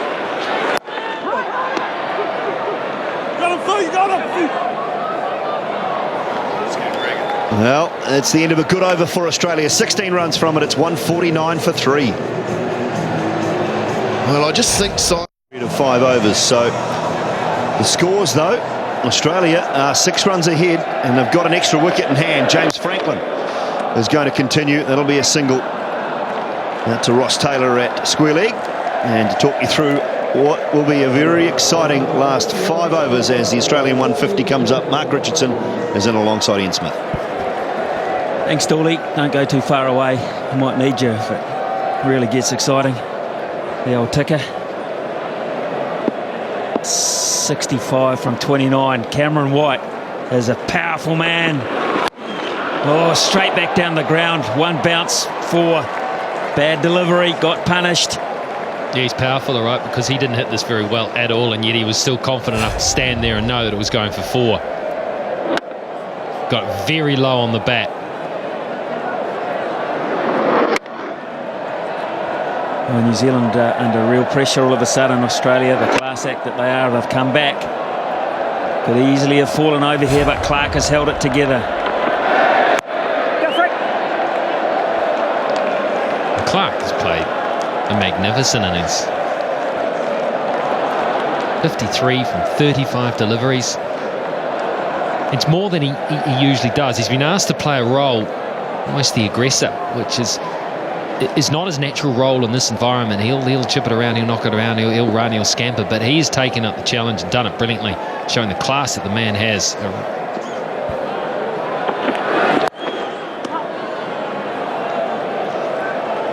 Needed another big scoring shot in this over, though, Australia. They need a boundary or a 6 just to keep them up with the play. Still a very tall order. They have wickets to burn, so that's not a problem.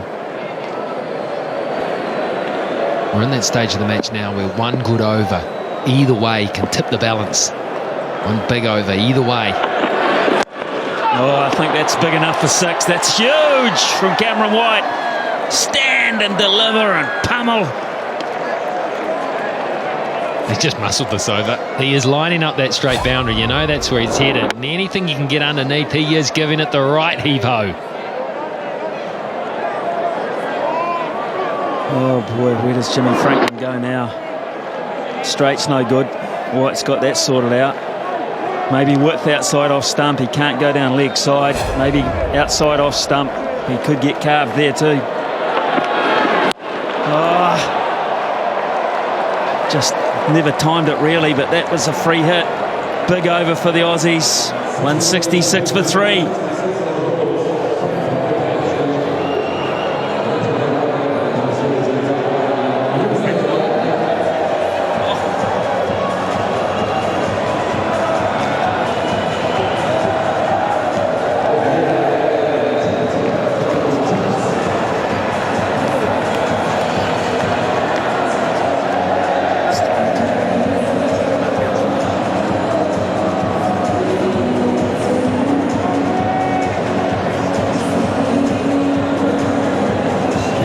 Is that the green line is above the grey line, but can it spike? Can it spike the way that Brendan McCullum spiked? And Nathan McCullum at the end. How vital will his boundaries be? Well, how vital will this over be? Because Bond has to strike here. He has to get Clark or White, or preferably both. Otherwise, Australia might just go into the favourites' corner. Oh, this is it. I was thinking, when would Daniel Vettori go to his ace? Would he wait? Would he play his ace last? No, he's played it. He's played it with 4 overs to go. Oh, it's a big call. Good on him. He's got 1 over. Can he make the difference, Shane Bond? Australia may just see this off. They might just work him around a bit without being silly. Flat batted, just down for 1 behind point. He's angry because that sat up and asked and spanked. It did. It got whacked all right. Straight to the fieldsman. Yeah, Cameron White, how does he play this? He's got the power to hit any bowler in the world. He scored 30 from 11 balls. 2 4s and 3 6s. If he bats to the end, Australia win. I think that's the simple part of this. Bond has to get him out. I think that discussion was, what is the strategy here, Skip? What should we do?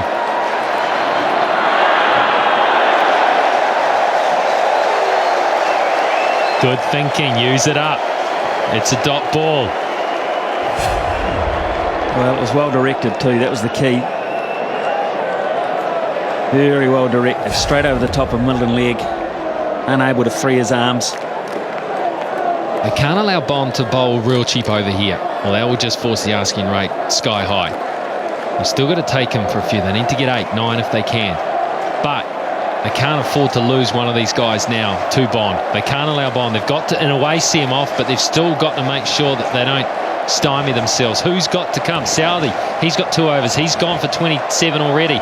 Oram has not looked that convincing. He's gone for 34. Vittori's bowled out. That leaves the off spin of Nathan McCullum.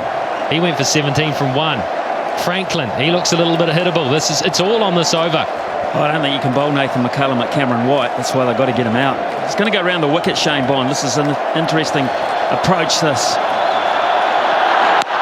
Oh, that is massive. Short arm jab.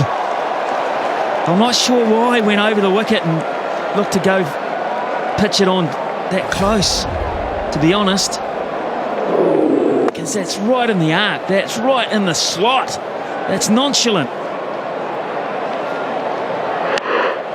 Stand and deliver. You've got to admire that sort of hitting. So simple. He makes his hitting look so simple. But he's going to go back over the wicket. That was an experiment that didn't work.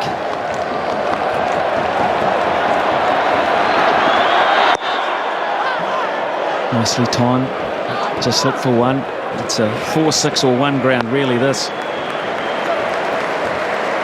Tailor-made for big hitters, powerful men, and innovators like McCullum. Could that magical innings be undone here by Australia's collective effort?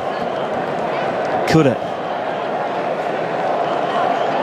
Michael Clark, the glue in this whole situation for Australia. And that's gone. 1 bounce 4 over cover. Magnificent shot. Oh, this is a telling over. This is a telling over. Yeah, see the reaction from Shane Bond.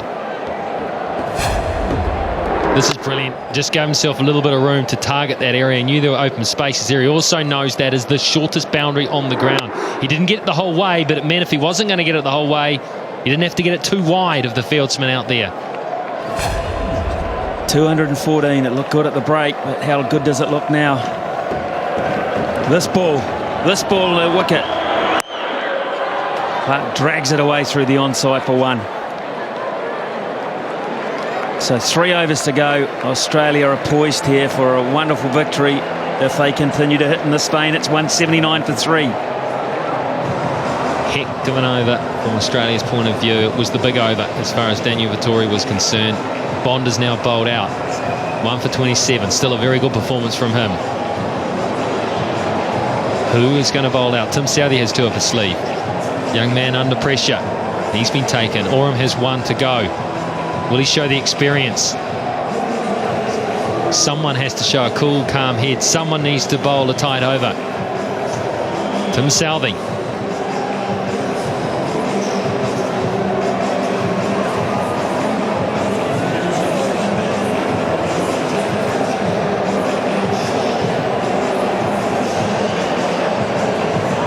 Tim Southee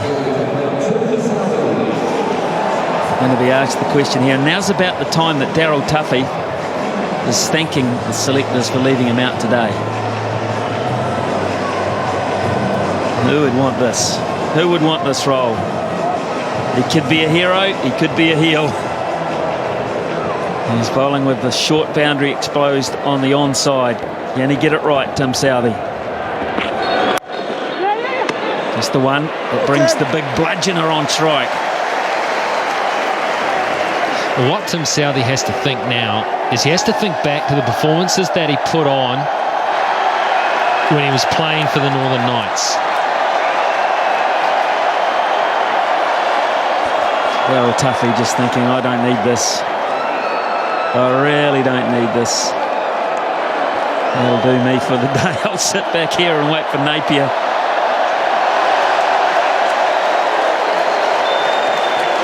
If you're wondering, we've just had some idiot try and take on security and the police have got him, so he's gone. And he won't be back at this ground or many sporting grounds for a while, you would assume. And what a fool to interrupt this type of sporting tension. Tim Southee has to think back to what he did for the Northern Knights later on in the innings when he was bowling for them. He hit Yorker after Yorker. He's got it there. The pitch length has not changed. It's just he's bowling to a better class of batsmen. Cameron White looking for sixes. That's well bowled down the ground for one. Top stuff from Tim Southee. He's responding.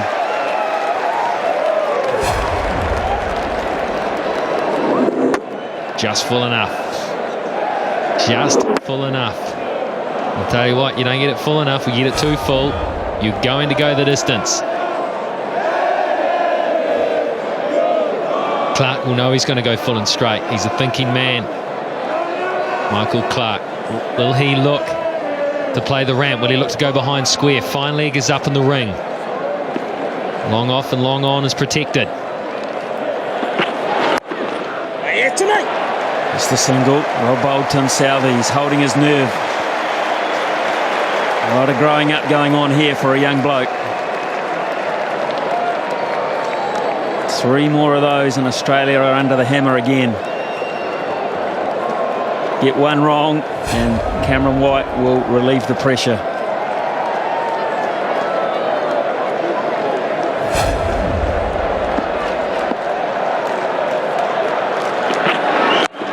Again, Southee does a great job. Brilliant. And the crowd are rising to this too. They know what's going on. They know what the young man who was under all sorts of pressure in his first couple of overs is doing here. He's coming back. What happened in the first couple doesn't matter. It's what happens now. Can he stamp some form of mark on this game? Can he win this game for New Zealand?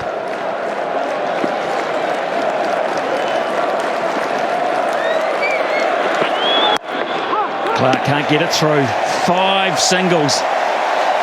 They are loving it. Not a soul is left. Except for the bloke thrown out. And he's missing it.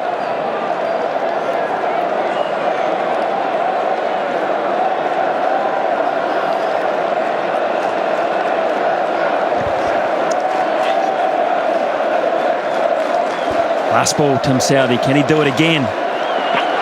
Yes, he can. A rip snorter. Oh, terrific bowling, Tim Southee. How to respond. What confidence will that 4 minutes of bowling do for him? It's 185 for 3. You did not be. So this is what it boils down to, folks. There are 12 deliveries left. Jacob Oram is going to have to assume the mantle here. 30 runs from 12 deliveries. Cameron White on strike. He likes to go over extra cover if he gets width outside off stump. If not, if you bowl too straight, he'll hit you into the stand on that side, the onside. Away there to the right, that's a hitting option for him as well. He's immensely powerful. Can Oram do a Southey? First one, down the ground, one bounce, and Taylor gets it back in, so that's effective. Standing ovations for singles.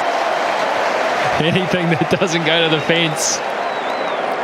That was lucky that was there. It was no Yorker.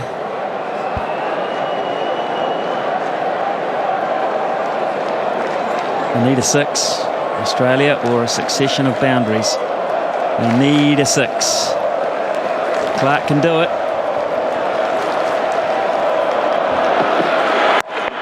Great bowling.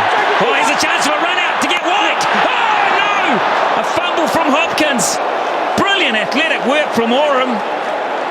Did he have the chance to get him? Well, the play started with a brilliant piece of bowling as well. Look at this. That is right where you want to bowl it. Then and all sorts of mix-ups there. From batsman and wicket keeper. How telling will that be? Because White is down on strike. Well, he had to get that. He had to get that, Gareth Hopkins. He really did. Terrific delivery. The bowlers are doing a sterling job here. But here's the danger of White on strike again. Straight down the ground, that'll be a 4. He pierces the gap. So a big one there. Oram just getting the length wrong. I'll tell you what, White knows when he's hit it for 4. He just stood there after this. Meanwhile, Clark was hearing down. He was running between the wickets. Look at him go. He wasn't taking the risk that would be cut off. 266 runs today in boundaries. That's a T20 or 2020 international record. More to come, you'd think. Again, straight down the ground. Straight again for 4. Back-to-back full tosses, back-to-back boundaries. Pure power. Pure power. He hasn't hit this that well at all. He has not timed this. He is muscling that down the ground. He's just making that boundary look way too small. Now it's Oram who's under immense pressure. Tim Southey's going to have to bowl the last over here. Wonder how he's feeling, because he might not have that many to defend. These are 2 big balls, 2 massive balls in the context of this game. Well, that's a bad one. That's a wide. Chris Gaffney under pressure too. The crowd don't like it, but he's exactly right. That's outside the dimensions. Well, I think Oram here is worried about getting too straight. If he goes straight, he doesn't feel he can protect that boundary. So he's tried to force him to hit square on the offside. Even then, though, that brings the short boundary through cover into play. Well, if he goes for 6 in one of these last 2 balls, New Zealand in big trouble. And that is big. How big? That's 6! He's pounded it down the ground, and Oram's copping a hiding here. And for Cameron White, he's gone through to 55 off just 21 balls. Spectacular. Take a bow, Cameron White. Take a big bow. Strike rate, 262. Someone had to do it if they were going to get close. He has done everything that's been required of him so far. He has muscled them straight. Well, Oram, last ball he'll have to bowl tonight. He has to get him out. Well, it's next best thing. It's just down the ground for 1, but White retains the strike. And that is a big, big over for Australia. Huge. They only need now 12 runs to win from 6 balls. They're the favourites. And how different could it have been had that run out been affected? If Hopkins had taken it. How different could that have been? 1-1 and then a missed run out. Here it is here. After this, it went south. This is the moment, you're right. This is the moment. He was miles out, Cameron White. Then did he make New Zealand pay? 12 from 6, Tim. Do it again, son. That's what they're saying. 6 singles, you'll be a hero. Cameron White. Down the ground, and Tim Southey gets another one in the slot. They need to hit a couple of boundaries, Australia, or a 6. His eyes are wide open, Tim Southey is The blood must be absolutely pumping through his veins. I'll tell you who will have the adrenaline up too. It'll be the two guys at mid-on and mid-off. Long on and long off. They know it's going to be hit towards them. They know it's going to be straight. They're going to be brought into play. Martin Guptill, he is very, very fast. He's a good man to have down there. Oh, Clark, just a single. It's all back to White. It's like tennis. You have it. No, you have it. Clever stuff from Clark. He didn't quite get it as he wanted. He was looking to target the short boundary because he knew that the ball was going to be full and straight. So he moved across the crease. Well, Cameron White can win this in 2 hits. Tim Southey has to bowl 4 very good deliveries still. He's bowled 8 in a row that have gone for 1. Sensational stuff under this pressure. Here's White on strike. And the ground, McCullum will cut that off. Just a 1-0 fumble. Clark will come back. White's got to really go. Oh no. Put the big man back on strike. Oh yeah. He's disappointed because he does have a cool, calm head. He really does. And I don't care who you are, when you know you're in the gun down there, you're going to be jittery. Well, Southey did his bit again. Now, this is incredible atmosphere. 8 to win and 3 balls. What a finish. What a night.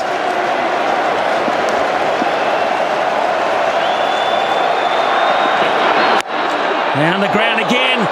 Trace a bullet for 4. Oh, so strong. So powerful. How does he do it? Anything he can get hit straight, he hits it so straight. That wasn't a bad delivery. He nearly took Southey out in the process. He nearly killed him. He nearly killed him. Oh, goodness me. Now a 4, a boundary wins the game. Simple as that. A boundary wins the game. Southey has to come up with the magic. Something absolutely magic here. It's a seam-up delivery. He's going to bowl full and straight, and White's going to try and pound him down the ground again.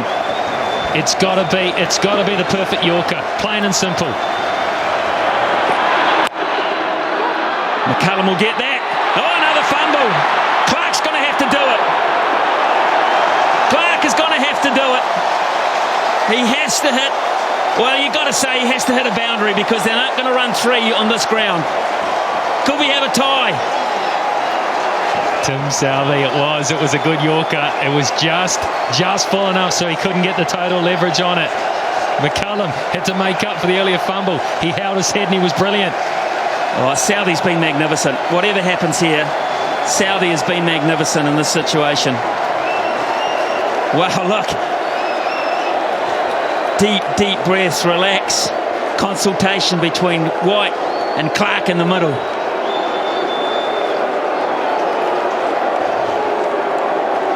This is so even. They must find a boundary. They've got 1 ball and the bowler's got to get in the right place. The bowler gets in the right place, advantage the bowler. If he doesn't, I say the way these two are batting, advantage Australia. Well, I say, if you're Guptill or McCullum, look out, because you know Southey's going to bowl it straight.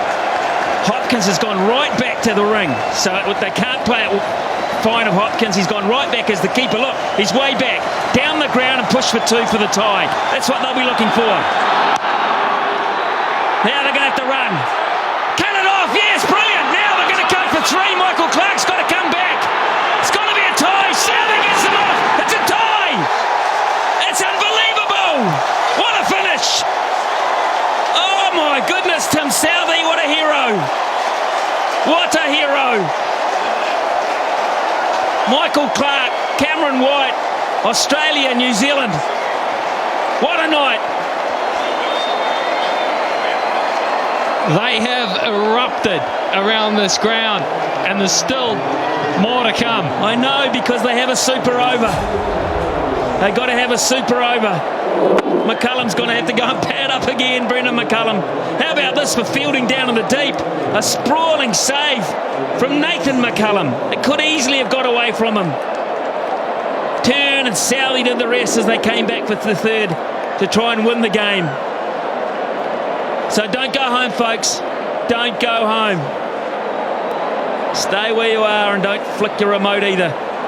Oh, he had the presence of mind to get up too. Look, he had to throw it. He was throwing, spinning. He was on the move. He could have very easily thrown an awful throw there, but he didn't. He threw a ripper, and then Spirit thought for Southey. He had to gather it as well. Oh, yeah. It was pressure all around. They all held their heads. Clark was able to get into an area where he was in the show. New Zealanders stayed in the game with a brilliant piece of fielding. McCullum threw it in, and Southey took the bails off. This has been a wonderful night, and it's not over. Well, the extra score breaker there, tiebreaker, is the number of sixes, and I believe that's the same so far. 10 per side. Both sides have hit 10 sixes. So the extra tiebreaker, the number of sixes, won't be a factor. How about Tim Southey holding his nerve here? Could easily have biffed up a full toss. Could have bowled a half volley, but he just held his nerve beautifully. And the harder they tried to hit him, look, the frustration on the Australian faces. This is the fumble. It cost the extra run. Poor old Gareth Hopkins will be thinking to himself, oh, the run out of Cameron White. How important was that? Tim Southey. This is brilliant. Could easily have parried it over the rope. The brothers down there in tandem trying to work it out. And in the end, Nathan did it all by himself. Brilliant. Absolutely. So everyone just take a breath. Sit back, relax. We'll work out who's going to hit, who's going to bowl. Does Tim Southey get the option to bowl the over? Do you give it to Shane Bond? Well, we know he'll take strike when New Zealand bat. Now, the rules are, I believe, is that if you're the bowling team at the end of the game, then you bowl first in the super over. Okay. So Southey, does Southey come again, or do you give it to your best bowler? I think you've got to go. You've got to go to Bond. I know he got hit in that last one, but I think you have to go to Bond. I think you've got to give Southey a breather. He'll have a heart attack. How about Vittori? No, not in the super over scenario. We saw that the first time the super over was played with Chris Gale. Vittori was the pick of the bowlers in that match. But I think when it's a one over scenario, I think the margin for error is just too great when you're a slow bowler. So Australia, who we're told, are going to use Cameron White, David Warner and Brad Haddin. Some power there. A little bit. Of course, if they lose 2 wickets, that's the end of the innings. If they lose 2 wickets in this over, that's it. They don't get any more batsmen out there. Well, I saw Tim Southey. He's taking off his hat. He's walking towards the umpire. Surely they're not going to ask him to do it again. Well, they're going to ask him to bowl from the other end, which might be a bit of an issue. He bowled his best stuff from the southern end. They're going to ask him to bowl from the northern end, which exposes him over extra cover to a very short boundary.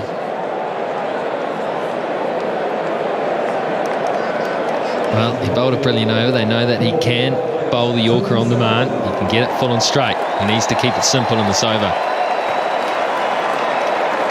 I feel for the lad, I really do. It would have been a massive surge of adrenaline. Now he's got to recover from it. Recover from this. This is the last moment. All attention involved here. Clark down the ground looking for 4, saying go for 4. Nathan McCullum making good ground to his left, parries it, picks it up, throws in right next to the stump. Southey does the rest, and Clark, the hitter, is not quick enough to be Clark the winner. And the crowd know it. Gee, it's been one of those nights. Take nothing away from Michael Clark. What a wonderful innings he played. 67 from 45 balls. Just waiting for David Warner to get out there. He's had to pad up. Of course, he probably packed his bag. They've done well here, the two teams, because they've got out there quickly. They're going to get this super over underway quickly.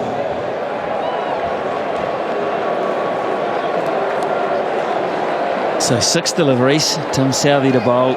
So straight out, who gets the most wins?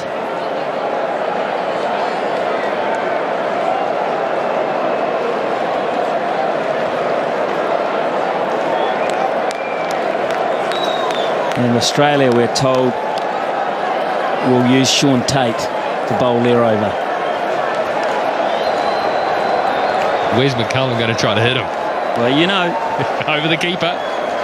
Well, he'll try it once. Tommy Southey again. A super over. Straight down the ground, and they'll just get the one. Swarner's going to be express and get back. Could he be run out? No, he's sharp enough. 2 off 1. It wasn't the best of deliveries, but because White looks to go straight, whenever he gets an opportunity, he looks to hit so straight, the high full toss can be quite hard to get in the middle of the bat on. Had he looked to maybe go square or more to mid-wicket, he might have had a chance there.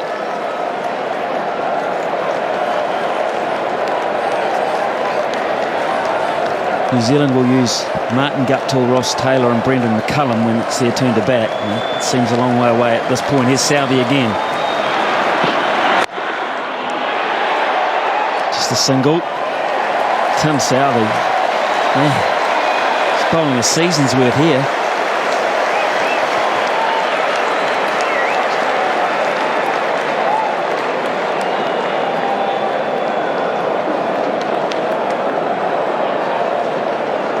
There might be a few people who headed off to try and beat the crowd.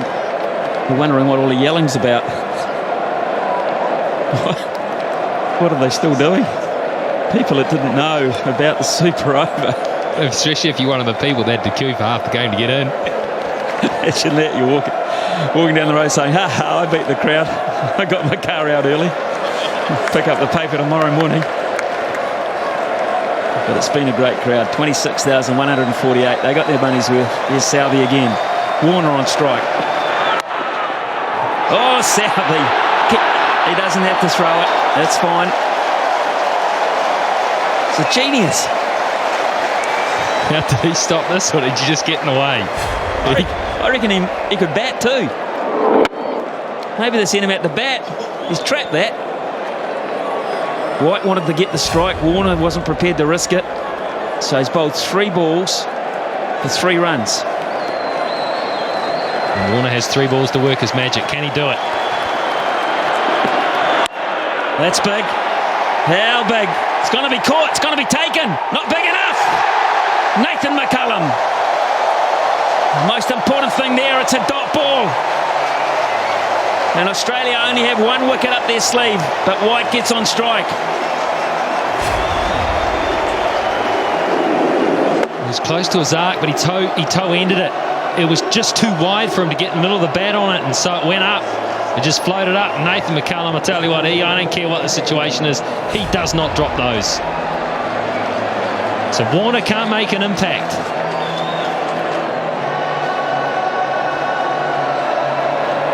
Yeah, well, Australia they did gamble. They had Michael Clarke, who was pretty hot and at the wicket and in form, and they decided not to use him and go back to Warner, which I suppose is a fair enough gamble. But it's been a while since he's been out there. Yeah, Shane Bond's loving this. The Master and the Apprentice, and as the Apprentice stepped up. Yeah, it's a big call. Personally, I would have stuck with Clarke simply because he looked like he had his head. He was looking to place the ball around the park.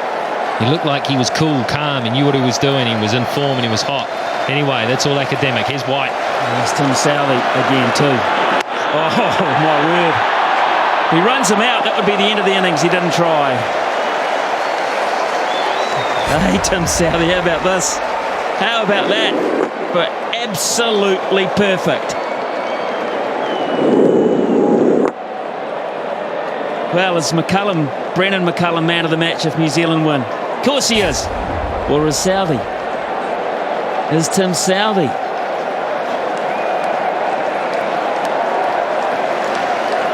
Well, if one super over can do it for you, then maybe he is. 4 overs, none for 44 in regulation, and we're thinking about him as man of the match.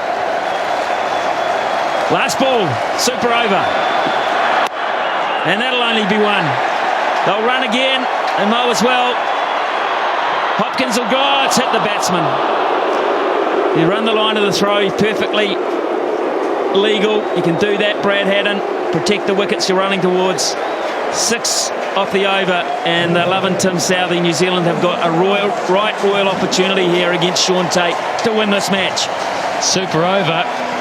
It was a sensational over, that's what it was, as far as the Black Caps were concerned. And this is it right here. He had to back up after that pressureful final over of the regulation play. Started with a full one. Then he got it started getting it right. They were picking out the fieldsman down there. Warner picks out the bowler. Then he picks out a fielder. Just didn't get it.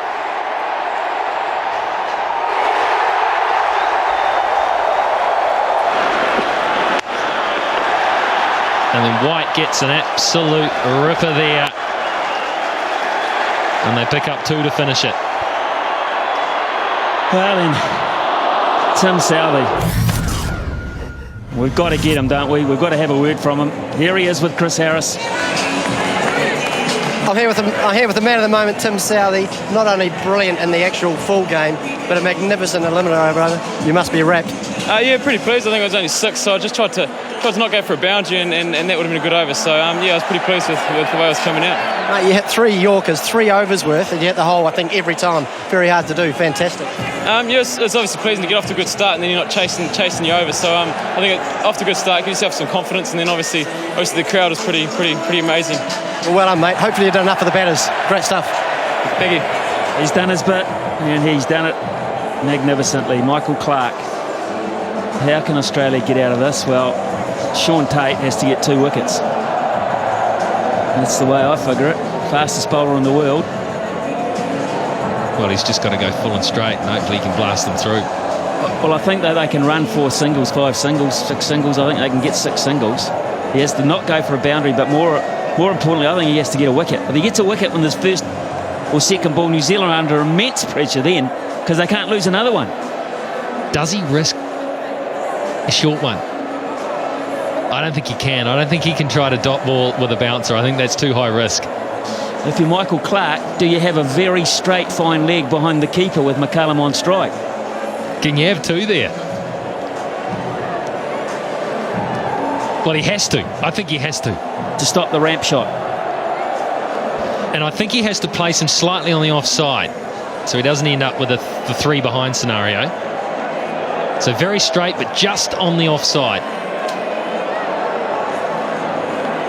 Even then, if McCullum gets it right and goes for it, he was clearing the boundary by some way earlier on. This is what he has to be thinking about here. How does he guard against that from McCullum? Because he's played it beautifully today. In fact, he hasn't missed out. How does he stop that? How can he protect that kind of inventiveness? Well, I'll tell you right now that if he doesn't get him out, McCullum will get one of those away. If he's got 5 goes to do it, 6 goes to do it, he'll get one of those away. Well, he has to have maybe 2 men back there. Maybe 2 men back there, but it means a gap in front of the wicket. Incredible stuff. Well, they haven't set the field yet because the bowler and captain are talking. Meanwhile, everyone else is just milling around. So they're having a good old think about it. People don't quite know where they're going to be fielding or standing. Over the course of a whole 2020 game, it goes down to this. Little mistakes here and there, fumbles, missed fields, drop catches. It all boils down to this. So much tension. Here's Brendan McCullum. It would be cruel if he didn't hit the winning runs, it would seem. He's had such a marvellous day. Daniel Vettori just says, back yourself, son, back yourself. How can I advise you? The whole New Zealand camp, sit and wait. This will do so much. So much. Martin Guptill coming out too. So much for the rest of this tour. They'll be lining up for the one-dayers because there'll be great occasions as well, starting in Napier, Auckland, Hamilton, Wellington, Auckland. They're all over the place in the North Island. But the South Island, Canterbury in particular, have come to the party. And those 148 people, with a few extras thrown in as well, I would imagine, have had the night of their life.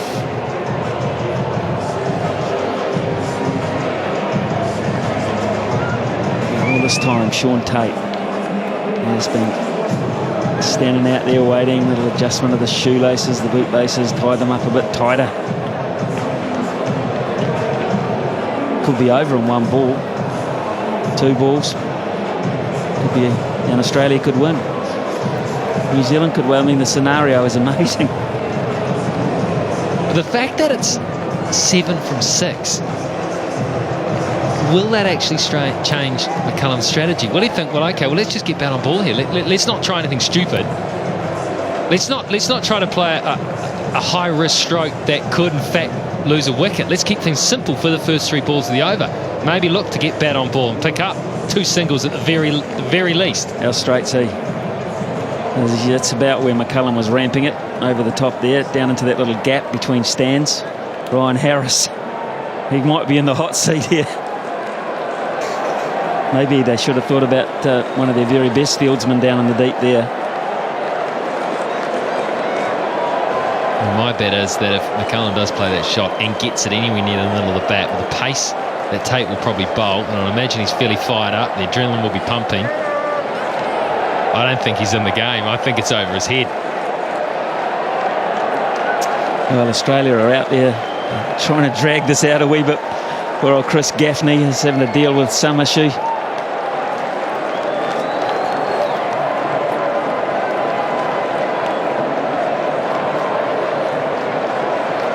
Yeah, there seems to be some sort of hold up here. Looks like Australia have replaced a fielder. They've got a live wire. Maybe they've got a live wire coming out and field inside the circle. Can you do that? That guy there's just come out, bending down, touching his toes. He's come out. That's Michael Hussey. He's come out to add a bit of experience inside the circle. Not quite sure who's gone off or why. I would assume it may well be one of the more cumbersome bowlers. However, with the stiff hammy. Who's going to say he hasn't? Here's Tate. 7 to win from 6. Chris Gaffney is having the time of his life. McCullum gets it behind point. It's going to have to scamper. That might have been close. Remember, Australia get 2 wickets, they win. And that might have been really close, Michael Clarke. Decided to have a go at it. He knew he had cover. He knew the importance of an early wicket. Oh, it would have been touch and go. That would have been a dead heat. Yeah, Brendan McCullum knew it. So 1 from 1. Good stuff. Shaun Tate. Now the strategy, the field placing's probably changed here. The thinking's got to change. Gupta will play. Gupta will look to play down the ground. And maybe go through cover. Oh, that's a shocker. Oh, my goodness. Not even close. Who's feeling it the most? What has happened here? Well, the first ball was a little rough as well. He's just holding on to it. He's obviously feeling the pressure. That is a shocker.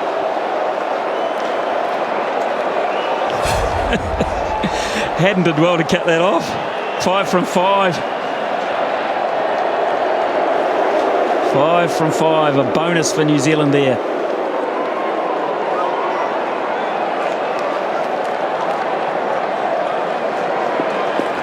And take the one. They can take a single. They've got McCullum at the other end, chumping at the bit to have another go. Here's Tate. What can he come up with here?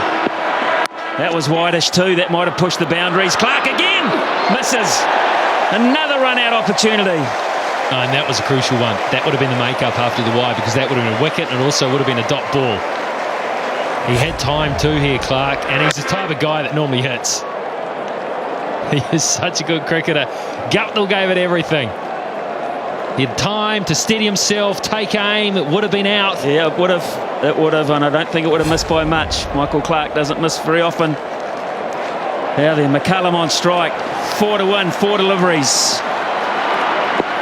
There we go. Gaffney calls it a wide, and they run one as well. McCullum put pressure on by taking the shot on, and Tate has not reacted well to the situation. Well, this ball looked to deflect. Let's have a close look at this, because if he misses it, yeah, I think fair enough. I've seen closer ones than that call. Well, there's no argument from Australia, to be fair. No argument whatsoever. 2 to 1 from 4 balls now. Gets it over the top away. New Zealand have won behind point. It's a ripper from Guptill. Tate couldn't Well, they had it won once, they let it go, and they've won it again. What a day. Who would have thought? Who would have thought that in that situation it would have been the Australians to get it completely wrong, to fold, to buckle under the pressure. New Zealand have bounced back from that first game. Well, everyone, the pundits, the media, the fans were saying, well, they're just not in the class of Australia. Well, they've turned up here in Christchurch along with the crowd and said, yes, we are. We can foot it with the best in the world, and they've done just that. There was Sean Tate, all the pressure in the world on him. Michael Clark with a chance, misses. Then that one that will haunt him long into the night, I'm sure. That was Whitish, pushing the boundaries. Clark had another chance. Gupta would have been gone. McCullum tries that famous ramp shot down the fine leg. Misses out, it was a wide. And Gupta has the final say with a real traditional cricketing shot. Outstanding stuff. How much will this mean to the confidence levels of the New Zealand side with so much cricket yet to be played? What a day for Brendan McCullum. Martin Guptill, they handled it better. They handled the pressure better. New Zealand win in the Super Over and tie the series at 1 apiece. Fantastic scenes here in Christchurch. Take a very short break, and when we come back, we'll have some captains to talk to and a man of the match as well. New Zealand the winners.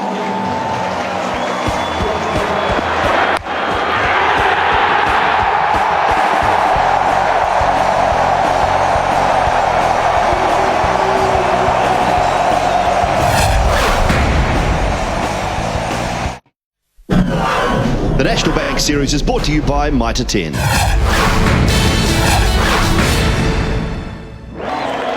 Scenes that are very rare on cricket grounds in New Zealand. Players going out to thank the crowd, and the crowd staying around to acknowledge it too, because they're all very thrilled at the outcome. Ross Taylor will spend quite some time with Martin Guptill signing whatever down there on the boundary, because everyone wants to remember this special night. The scoreboards will go down into history. The match was tied.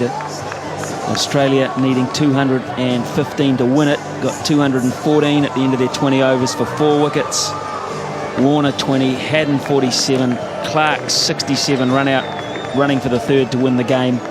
Hussey 10 and Cameron White with an absolute batting blitzkrieg, 64 off just 26 deliveries. 10 sixes apiece to New Zealand and Australia. 1 for 27 for Bond, 2 for 32 for Franklin. Tim Southey's figures don't look like much, folks, but if you watch the game ball by ball, you'll know just how much one young man could hold his nerve. None for 44 from 4. He had to bowl the Super Over as well. It went for just 6. Oram, none for 52. And Vittori copped some punishment as well as Nathan McCullum. It was a batsman's day here in Christchurch. 214 for 6, plays 214 for 4. But New Zealand, more importantly, won in the Super Over, and they have levelled the series at 1 apiece. Great shame there isn't another one to settle the score, but we'll take it anyway. Rightio, Simon Dawes downstairs with, I'm sure, a very happy captain, and one maybe a wee bit more reflective. Yeah, thanks very much, Smithy. Down here with Australian captain Michael Clark. Michael, not the result you wanted, but gee, you've treated the crowd to one heck of a game. Yeah, look, an amazing game.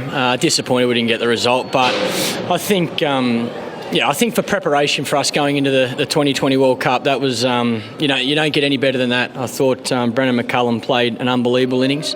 Was too good on the night, but we got so close. I thought Cameron White did an amazing job for us as well. So a few more weights for me maybe, and get it over the rope, and we win the game on that last ball. But look, I'm a little bit disappointed we didn't get the result we wanted, but a wonderful game of cricket.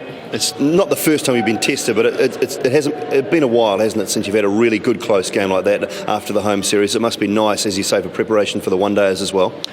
You don't play too many games like that in your career, in any form of the game that are that tight, or you get a tie. So, look, like I say, I would have liked a different result, but I thought both teams played brilliantly. I thought we worked our backside off. We probably let them slip away in the last couple. I think the last 4 overs they got 60-odd runs. But in saying that, what can I say? Brendan played an amazing innings. Great to play 2020 cricket on a really good surface, isn't it?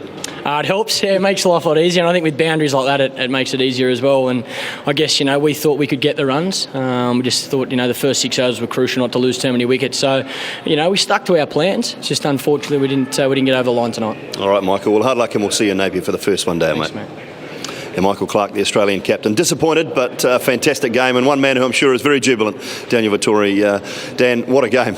Yeah, I think you take the result aside and you sit back and say it's an amazing game of cricket. Played in front of one of the most amazing crowds I've ever played in front of. That noise for the last ball, Tim Southey's over, I think it's the loudest I've ever played in front of. So to get that sort of game is just amazing for cricket in New Zealand. We'll get to Tim Southey soon, but Brendan McCullum's innings was very special, wasn't it? Yeah, I said after we batted that we needed to bowl well enough to do Brendan's innings justice, and we almost didn't. That's one of the finest 2020 knocks you'll ever see, and it just shows what a class player is. And he can play all 4 matches of the game. He's coming off 180 in Test match, and then to back it up with one of the best 2020 innings ever, it's great for him.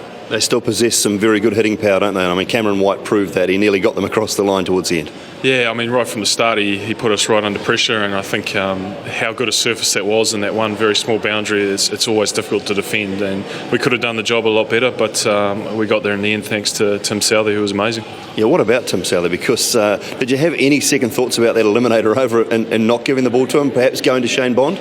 I think those are the two that are discussed, but Tim was just coming off. I think he got 11 out of 12 in the hole, and that's amazing for 2020 cricket. The pressure is under, so we backed him to do it again. He's done it all through the HRV Cup as well, and the actual power eliminator over was one of the best overs you could hope for. Any thoughts on maybe just leaving him for 4 at the end and not bothering about the start? Just talk to Brendan about that now. I think that could be the way to go. That's fantastic bowling. I think anyone who can do that under that pressure shows his pretty strong character. All right, Dan, so momentum going forward, isn't there, now for the one days for you guys? Guys will be feeling good about themselves. I think particularly Brendan at the top of the order. He's the guy who I suppose ignites us. And if he can continue that sort of form, that'll be great. All right, Dan, congratulations tonight, and we'll see you in Napier. Thanks, Dooley. Cheers. Yeah, very happy Daniel Vettori. And time now to bring in man of the match, and for that magnificent innings, just one short of Chris Gale's record, Brendan McCullum. Outstanding, mate. Thanks, Dooley. Cheers, mate. Fantastic. You must have enjoyed the surface for a start, but just to find the ball in the middle of the bat continuously. Yeah, I suppose, we saw the surface was outstanding, and he's conducive to a high-scoring 2020 game, and that's what you want in this format. So I actually felt like I was struggling a little bit at the start, so I got a little bit of luck and managed to get a couple away, but it was nice to make a contribution. You got a good dental plan? I try not to think about that, mate.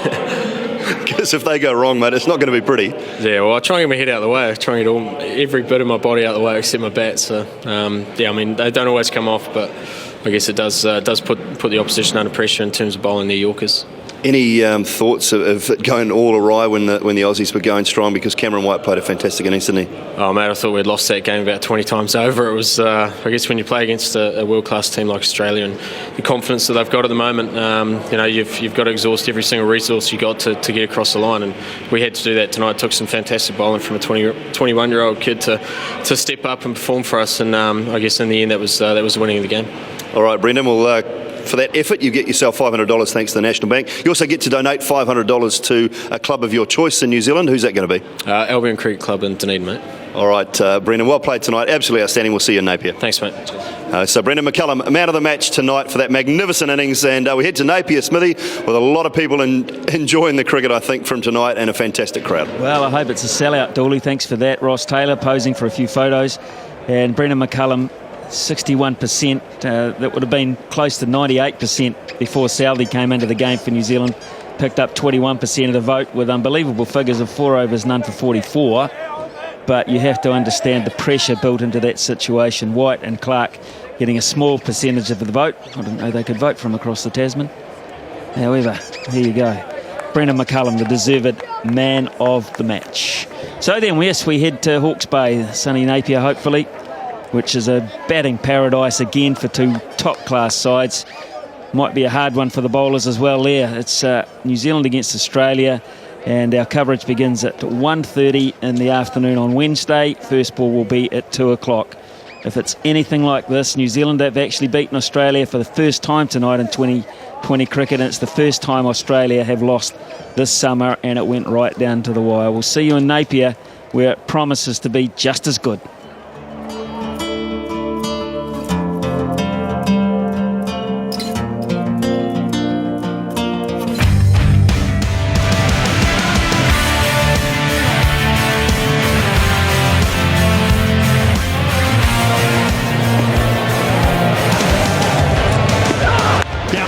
Through the covers, 4 runs. Bottom. Well, there you go, that's the reply. Oh, McCullum goes over, extra cover, that'll be 6. The first one of the innings. Here's Tate. Oh, brilliant again. Oh, that's magnificent, almost 6. That's massive. Oh my God, that's the biggest hit here in the new AMI stand. And they're going back. This is a chance. It'll be a tough catch. It's a biggie. It's a beauty. That's 6. And a big one to boot. A monster. Well and truly over the boundary. He's just about taken out one of the cameras. Oh, that's flat. Should be out. Will be out. Very well taken, Peter Ingram. Bowled him. Wow, it was a slow ball from James Franklin.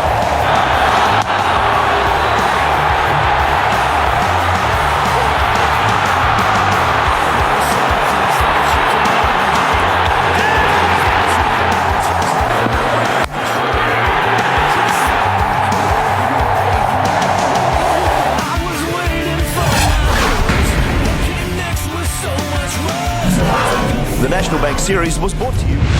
This has been a Fox Sports presentation.